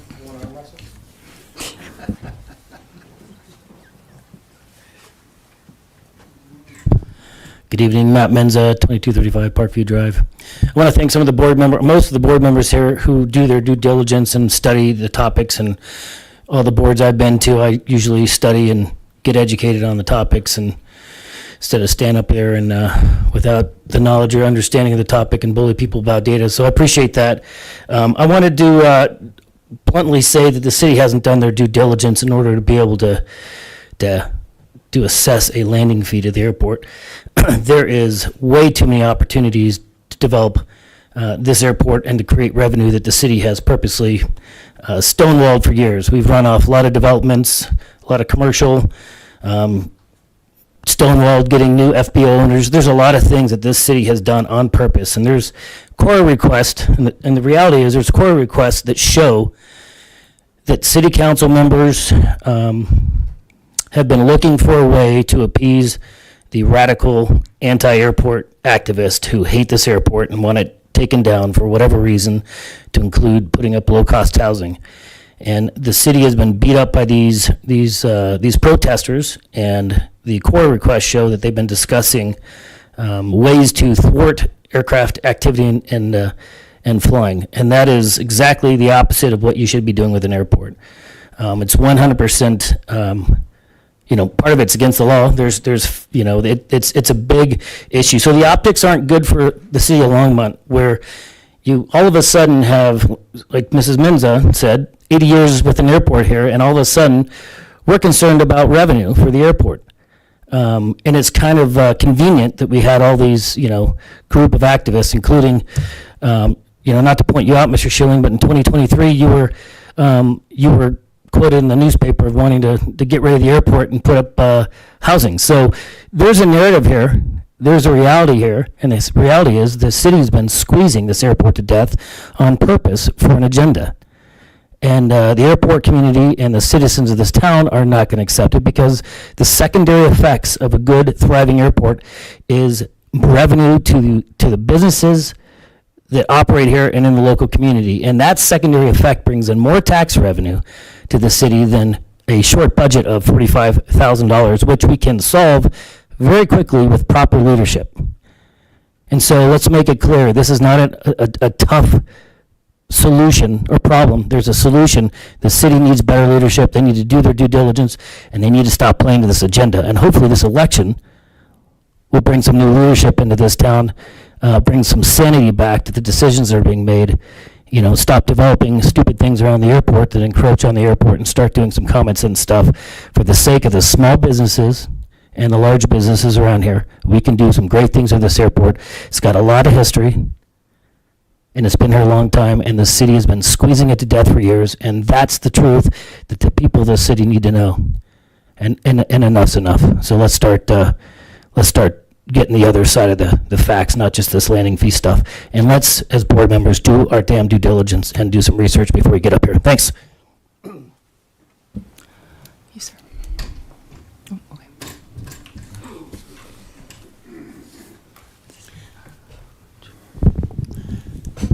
This thing's always in the wrong spot. Yeah, my name's Troy Anderson again. I'm sort of a different guy than you probably usually run into. I was one of the directors of Ken Pratt Partnerships. We built 2.5 million square feet of office space in this little town. I ran the airport side of it. I ran all the technical stuff. I had a lot of relationship with guys like Ken for several years. And, you know, he always thought that it'd be great if we built a decent airport. We're 20 miles from the busiest national park in the world. 20 minutes. Why would they want to go to Fort Collins or something to drive up there? It doesn't make any sense. We ought to be developing stuff like that for the airport. I was an electrical engineer, did robotics, what everybody's calling AI today. One of the projects that I had was a little airplane called the Predator. The Predator was the one that went out and whipped the Arabs, really, because it gave the troops, the United States troops, the ability to know where they were going across that desert. It's the first time in history anybody's ever gone across that district. I bought the airplane off of this airport that we used for the tests on the equipment that went into the Predator. It was a communication system that gave them broadcast, point to point, and individual contacts with all the troops. They also had a GPS on board, so they knew exactly where they were. That was an AT&T product that we put into it, but it worked great. Part of that was we tried to do it through the fence out here. We had a big base at Edwards Air Force Base, El Mirage, where we built those things. We were that close to being able to pull those people in here, but we needed so much space that there wasn't here. We're going to do some other property on the outside perimeter to do some of the work, because there's a lot of communications people here. It was Seagate and those kind of guys that we brought in that were willing to work on those kind of projects. And I think that's still available. I mean, the world is changing just by leaps and bounds. And, you know, Colorado's known as a tourist place. That's really what it is. And we sit right on top of this big deal up here with Rocky Mountain National Park, and we're just ignoring it. And, you know, I know a lot of people that fly in, park their airplane, get a rental car, and go up there. And that's a lot of money because they stay here for a while too. So I don't know if there's a point that a guy could help you out, I'd be glad to work on some of that. But I build airplanes at hangars at the airport, some of the bigger ones, and we just can't do much of that anymore. We need to get the city off the dime and let us develop that land around out there. You wouldn't have any problem at all. The concept of leasing dirt out to somebody is every other airport works like that. Just a few. Boulder did a deal where they took the airports back, but they're a little bit different. I don't know what else to say. I'm real happy you don't want to do this other thing, because you got to look at the general aviation. You don't look at the commercial ones. It's the general aviation airports that you want to do. I'm an airline transport pilot. I flew for Continental and TWA. I got tons of hours. I used to steal airplanes for a living. Great background for just about anything. And I just know there's a lot of things out there that we can do with this airport. So if, you know, a lot of us, Menza, you know, is in on it. There's a lot of talk at the airport. How do we make it better? Grants are easy to come by. And we just need to get out here and get the idea of what we're going to do and build out that airport and make it run for us. Okay. Thank you. Let's see, right here.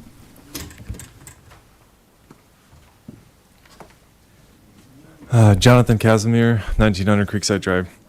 My ideas for revenue generation would be hangars, and more hangars.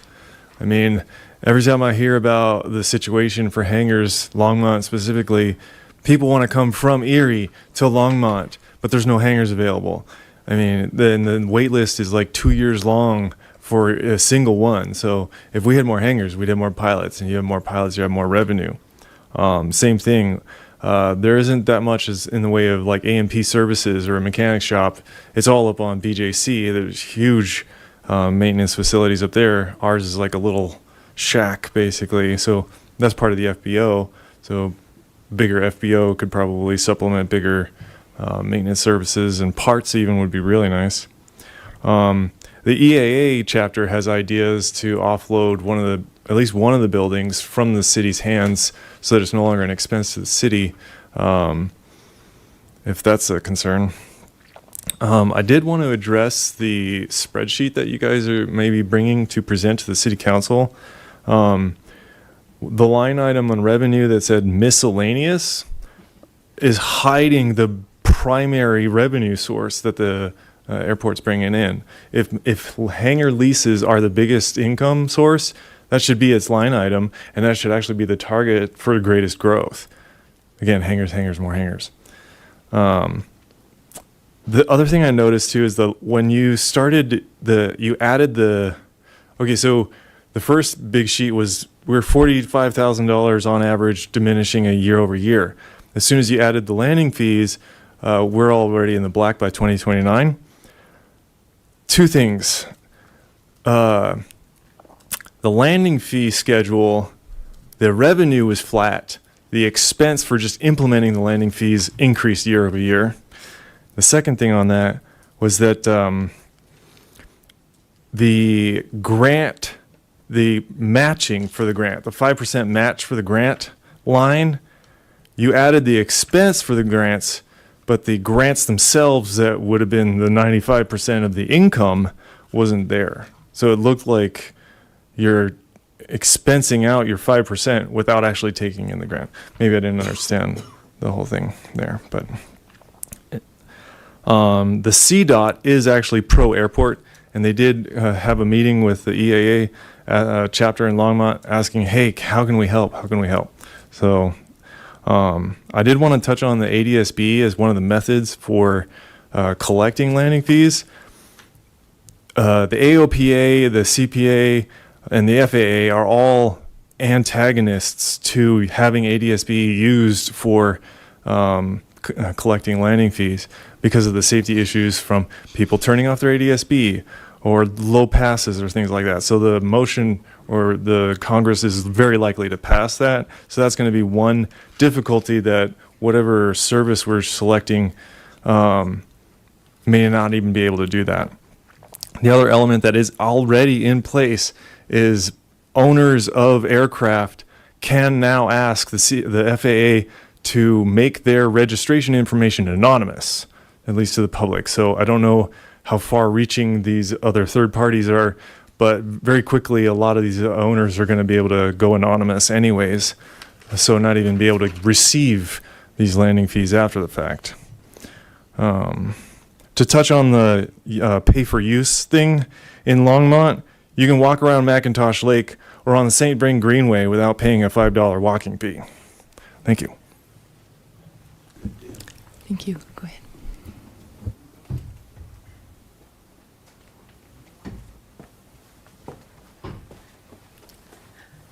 I'll try to keep it brief. One note that I would like to have made is $7 doesn't sound like a lot, maybe up front. However, if you look at the cost of an average lesson, if we land 3 times the same way that you would for a check ride or one of the mini mock check rides you take prior to a check ride, you're looking at $20, $30, depending on whether it's done by weight or done as a flat fee, because we run about 2,000 pounds give or take, depending on whether you're max gross or half tanks. But an extra $30 per lesson on a $250 lesson is actually a pretty hefty increase on the percentage there for small businesses. The main thing I wanted to do was ask, I don't know if I can ask if we can get maybe guidance on the best way to we've heard so many great ideas on ways to generate revenue tonight. And we also know that part of the landing fees is in hopes of dealing with some of the noise that's been, talked about here. And it's a hangar talk every day, what we can do to improve safety, to reduce traffic, and to improve the airport. These are the kind of conversations that we have standing around between flights at the fuel pump at the FBO. This gets talked about all the time. It got talked about here. I'd like to ask for guidance on the best way to put forth an alternative proposal to City Council that would help with noise, help with revenue. They're trying to kill two birds with one stone, but it's not a great stone. What is the best way to bring them other avenues here to solve everyone's problems? State your name and address real quick. Come back. Name and address. Oh, I'm so sorry. Catherine Connor, 229 Airport Road. Thank you. For the record, please. Thank you. Go ahead.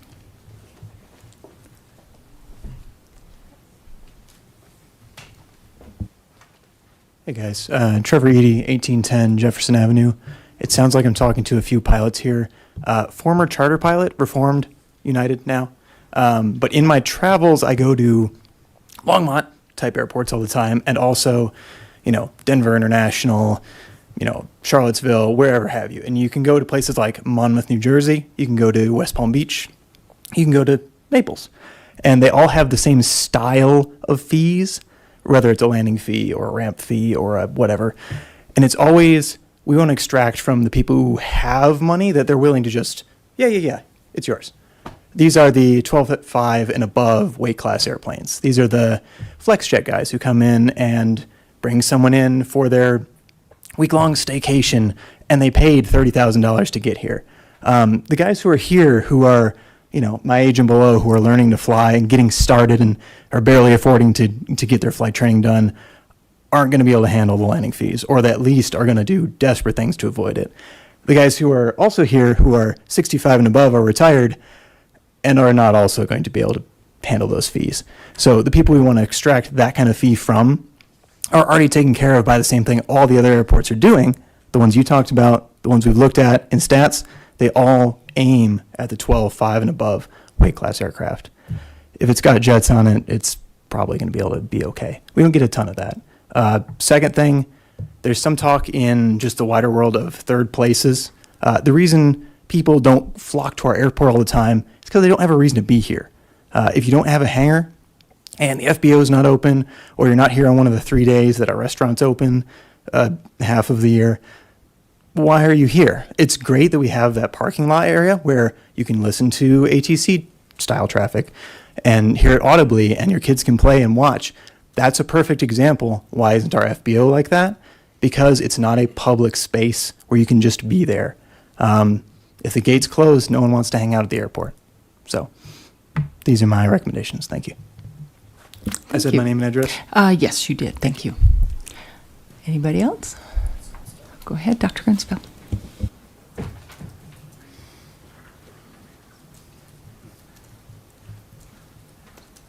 So John Grunsfeld, business at 229 Airport Road. I live in unincorporated Boulder County.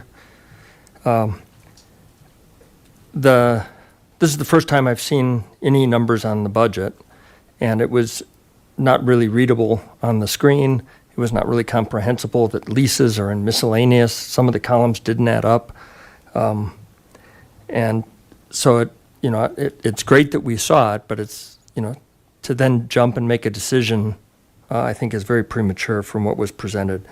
I managed a $7 billion a year NASA budget down to line items of numbers like this, and it takes a lot of work. to go through that, to budget those things. And that budget was not a sound representation. I think I want to really compliment City for getting it together for this presentation and for council, but I think it's going to take more work for us really to understand all the puts and takes on the airport. And the big picture is that the airport does pay for itself. I really do appreciate the work of the staff, but a rush to decide on landing fees without seasoned data, the kind of things that Charles was asking for and others, is a sign that it's really not ready to go for a vote by council, in my opinion. On that basis, it's really a setup to make a bad decision. It's also a disservice to the public, I think, to rush a decision, and to the airport community in particular, and also to move the meeting when it's been scheduled and advertised. I can't make it next Tuesday. The chair of the AAB can't make it. Many of us, have made other plans in order to be able to make it in November. I'm actually pretty pissed off about that, but I don't want to reflect that. I think the key is not I think it's important to ask some of the small airports, and there are very few airports, little municipal airports like ours, that do landing fees, but there are some.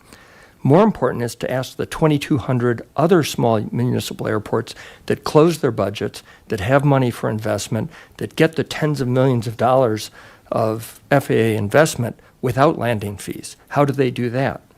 And there are many ways they do that, but that's a more important question.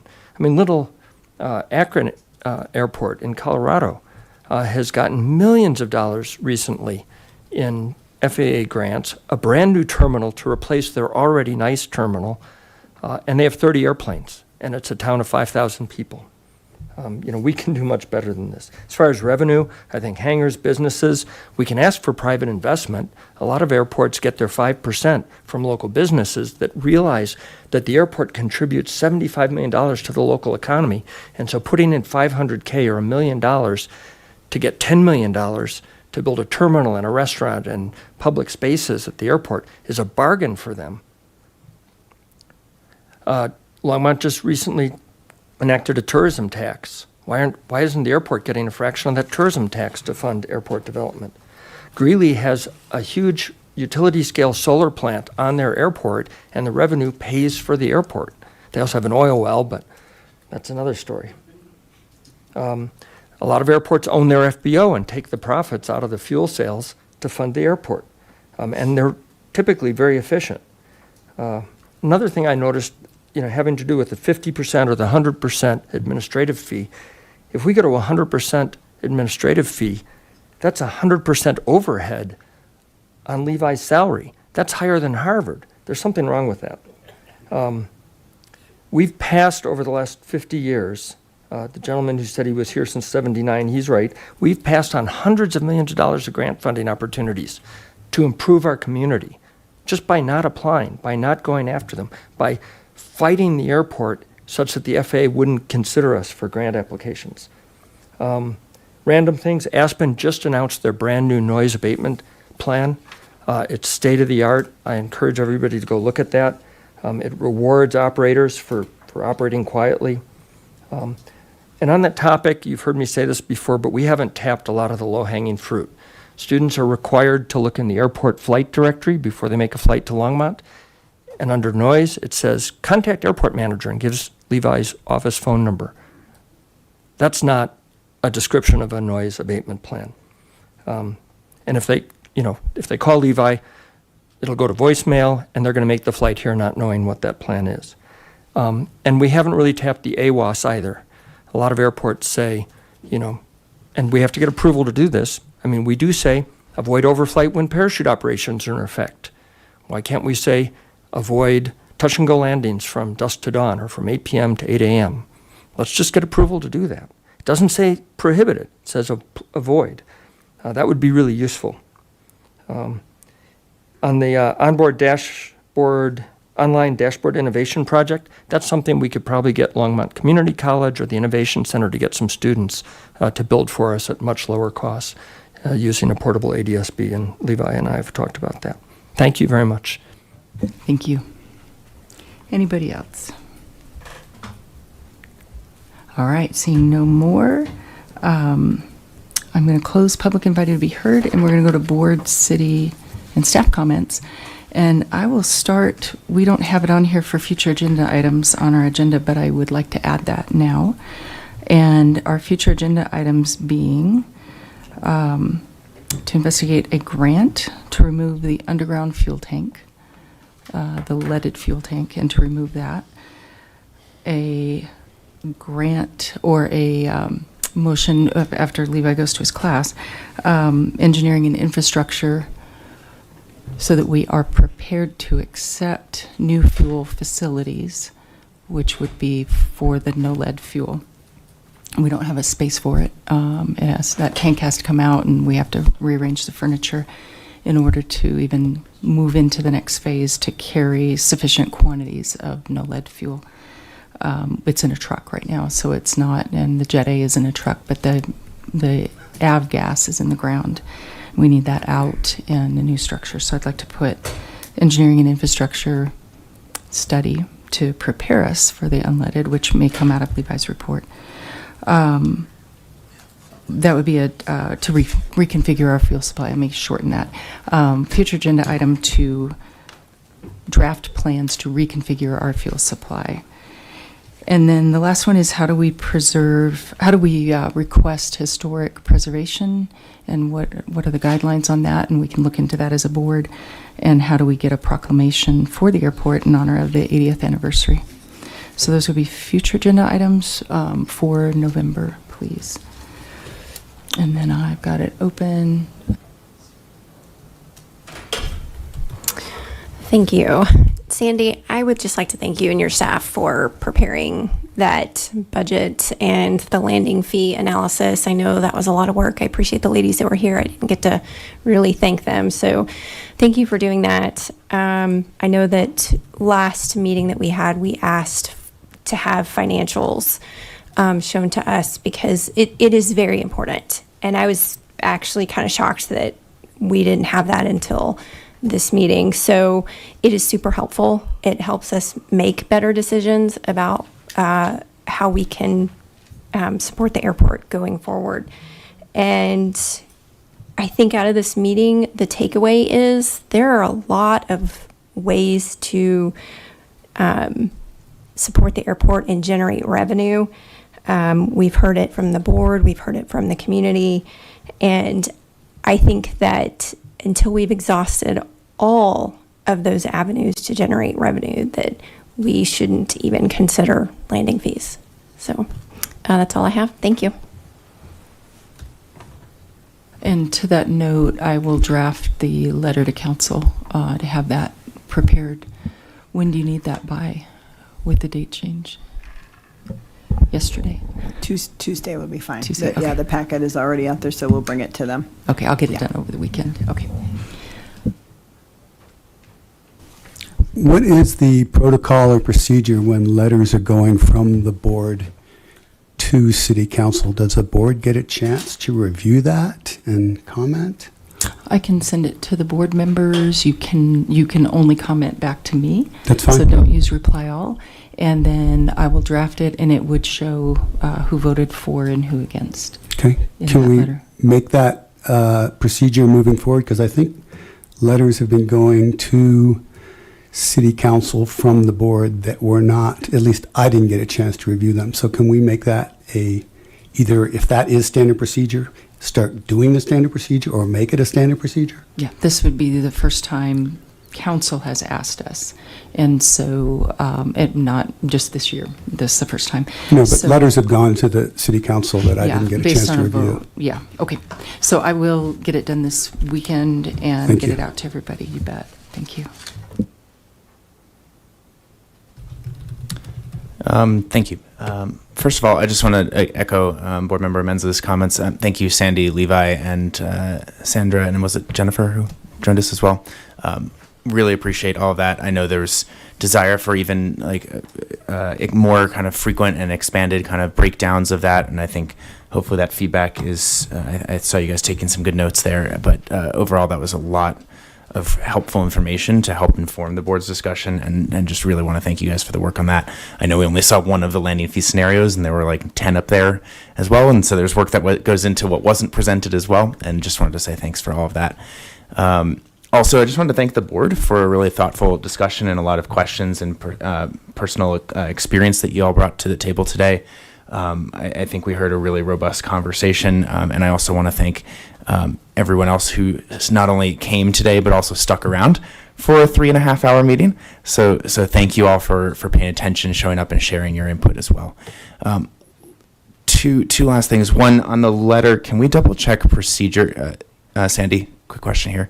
Can we double check procedure for the letter? I mean, one, my understanding is that will be a pretty straightforward statement of like, this was what the board decided. But two, I want to make sure we're not violating Open Meetings Act here with sending a letter and then having multiple people make it a rolling meeting situation. So can we double check before that gets sent around what's allowed between board members? I'm not saying we are. I just want to make sure we don't for that. In my experience, we never saw the letter. The chair wrote it. We voted, made a motion. Right. He wrote it, speaking of Harrison, and it went out. So And that certainly wouldn't violate that. If it starts to get feedback coming from multiple members, that might create a problem there. So I just want to make sure we're above board, pardon the pun.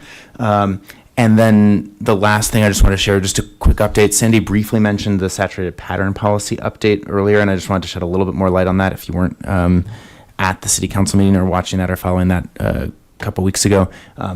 Council appreciated the recommendation from the board to consider a saturated pattern policy and voted to move that forward in advanced discussions by a 5-2 vote in, when was that, September, October 7th? I can't remember now. October 7th, thank you. With a 5-2 vote to begin discussions with the FAA about what kind of implementation would make sense there. So just wanted to pass on that update as well as the thanks for an idea that came from this board that council is acting on right now. So thank you very much.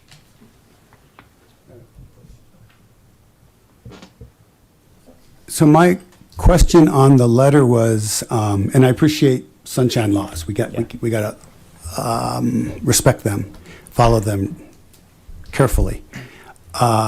My concern is if a letter's going out from the board and my name's on it, I'd kind of like to make sure I agree to that since my name's on it. How do we do that? I don't necessarily have to comment on it, but if I object, maybe it's a quick objection just back to the chairperson. you objected to the motion, so that'll be reflected in the letter. No, I'm talking about letters in general. When With a the civil board's one. sending letters to council So we indicate and my that. name's on it. Yeah, we indicate it in the signature, so it'll say who voted for it and who voted against it. I'm in talking about the letter. whole letter, not just the vote. But you voted against it, so it doesn't matter. We could say we want to plant trees on the runways and you voted against it.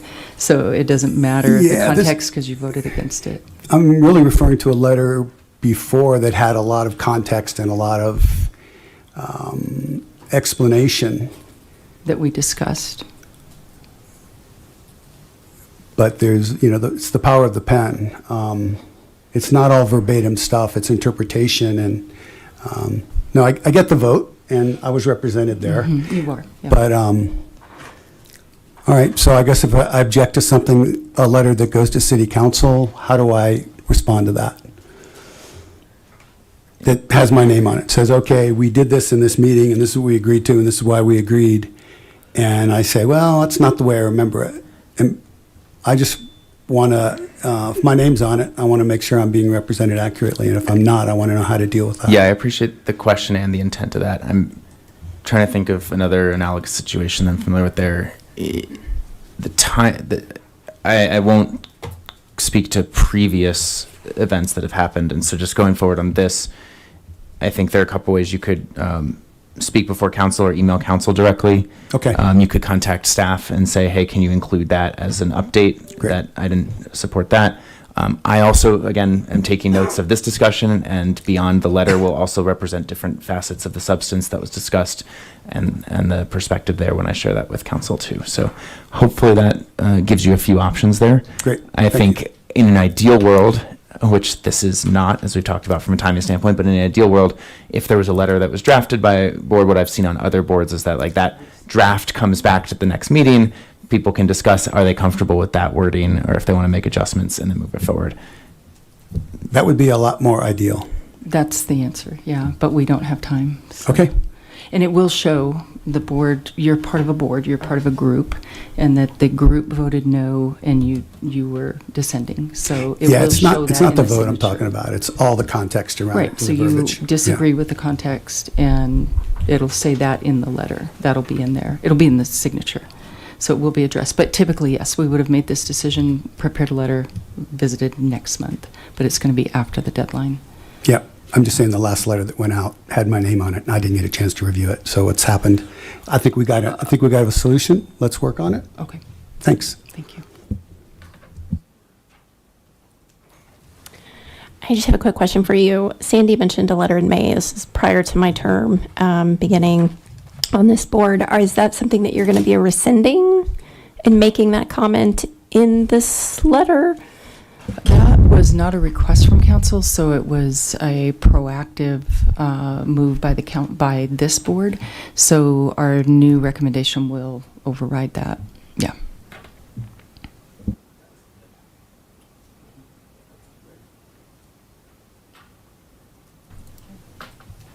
All right. Well, thank you, Assistant City Manager, for attending, as well as your staff. I feel like you have a lot of work to do. Get out that red pen and start cutting. I mean, that's not really a joke. It's quite serious if we want to do the things that we want to do with this airport to make it pretty, because it sounds like everybody hates it. On top of that, I do think that we should review the emergency plan in much greater detail. I do think that it needs a lot of work, a lot more detail, very rough draft still. I think it's still in that status. I think it needs step by step and not just bullet points. Thank you. Thank you for that. I charge the board, as much as I'm able to read that document all the way through and make notes on it and provide that input in a summary to give back to Levi. So you can comment on it into the record and then provide him with it as a document as well. For any notes, just edit that document or however it's easiest for you. And so, and then any information that you want to research based on the future agenda items and the things we've discussed here, that's all part of this discussion, that we figure out what we're going to focus on in the future. And I'd like us to get focused on electrification. That's another future agenda item, is just we've got to start figuring out how we do that. We talk about it and we've had presentations, but we get nowhere if we don't have a plan and some engineering and plans. And we are way out of our master plan, but these things weren't in it anyway. So it's all fair game. So we don't require a new master plan to have those discussions. And so I always invite you to add anything to the agenda. You can contact Levi and add things to the agenda if you've done some research and want to present something. And then on the emergency plan, let's see if we can get that our input to him at the next meeting and get that recommended and forward and off the agenda as well. And again, that's a living document, so we can always make additional changes to it. Our next meeting will be Thursday, November 13th, 6 a.m. or 6 p.m. right here. And a joke. You're right. And I definitely invite you to bring forward things that you see, and again, to the discussion of how do we bring more revenue to the airport, and do some research on the things that are making you scratch your head and that we've discussed here, especially tonight, in the effort we always want to build the coffers of the airport, and we do want it to be robust, and we do want it to do it in the best and most cost-effective way, in the way that will produce the most income. And hangars is definitely one of the ways. There's certainly a demand, and that isn't going away. And so I just really appreciate everybody bringing the information that they have to this meeting, and the feedback that we've gotten. We'll go ahead with our recommendation will meet in just a few more weeks, and then anybody that can attend on Tuesday night at council, it can speak as the public. You can represent yourself as the public and speak at council, including anybody in the audience. So I really appreciate the turnout, and I appreciate the comments and the observations. These are challenging times, and I'd much rather be talking about an air show. Anybody who knows me knows that. So I'd like to get back over to that kind of stuff, and even considering how we can do the air show for a profit. So we have done that as free to the public. We have had robust sponsorship in the past. We didn't get as much this last time, but that's something that once we can kind of clear the air on some of these things, we can start working on that for not 2026, but 2027. And I'd like us to get that in January up on the agenda so we can start working on some fun stuff at the airport. I appreciate everybody's input. I hope you have a good night, and I don't have to have a motion to adjourn, so I'm going to adjourn. I do. Will you guys?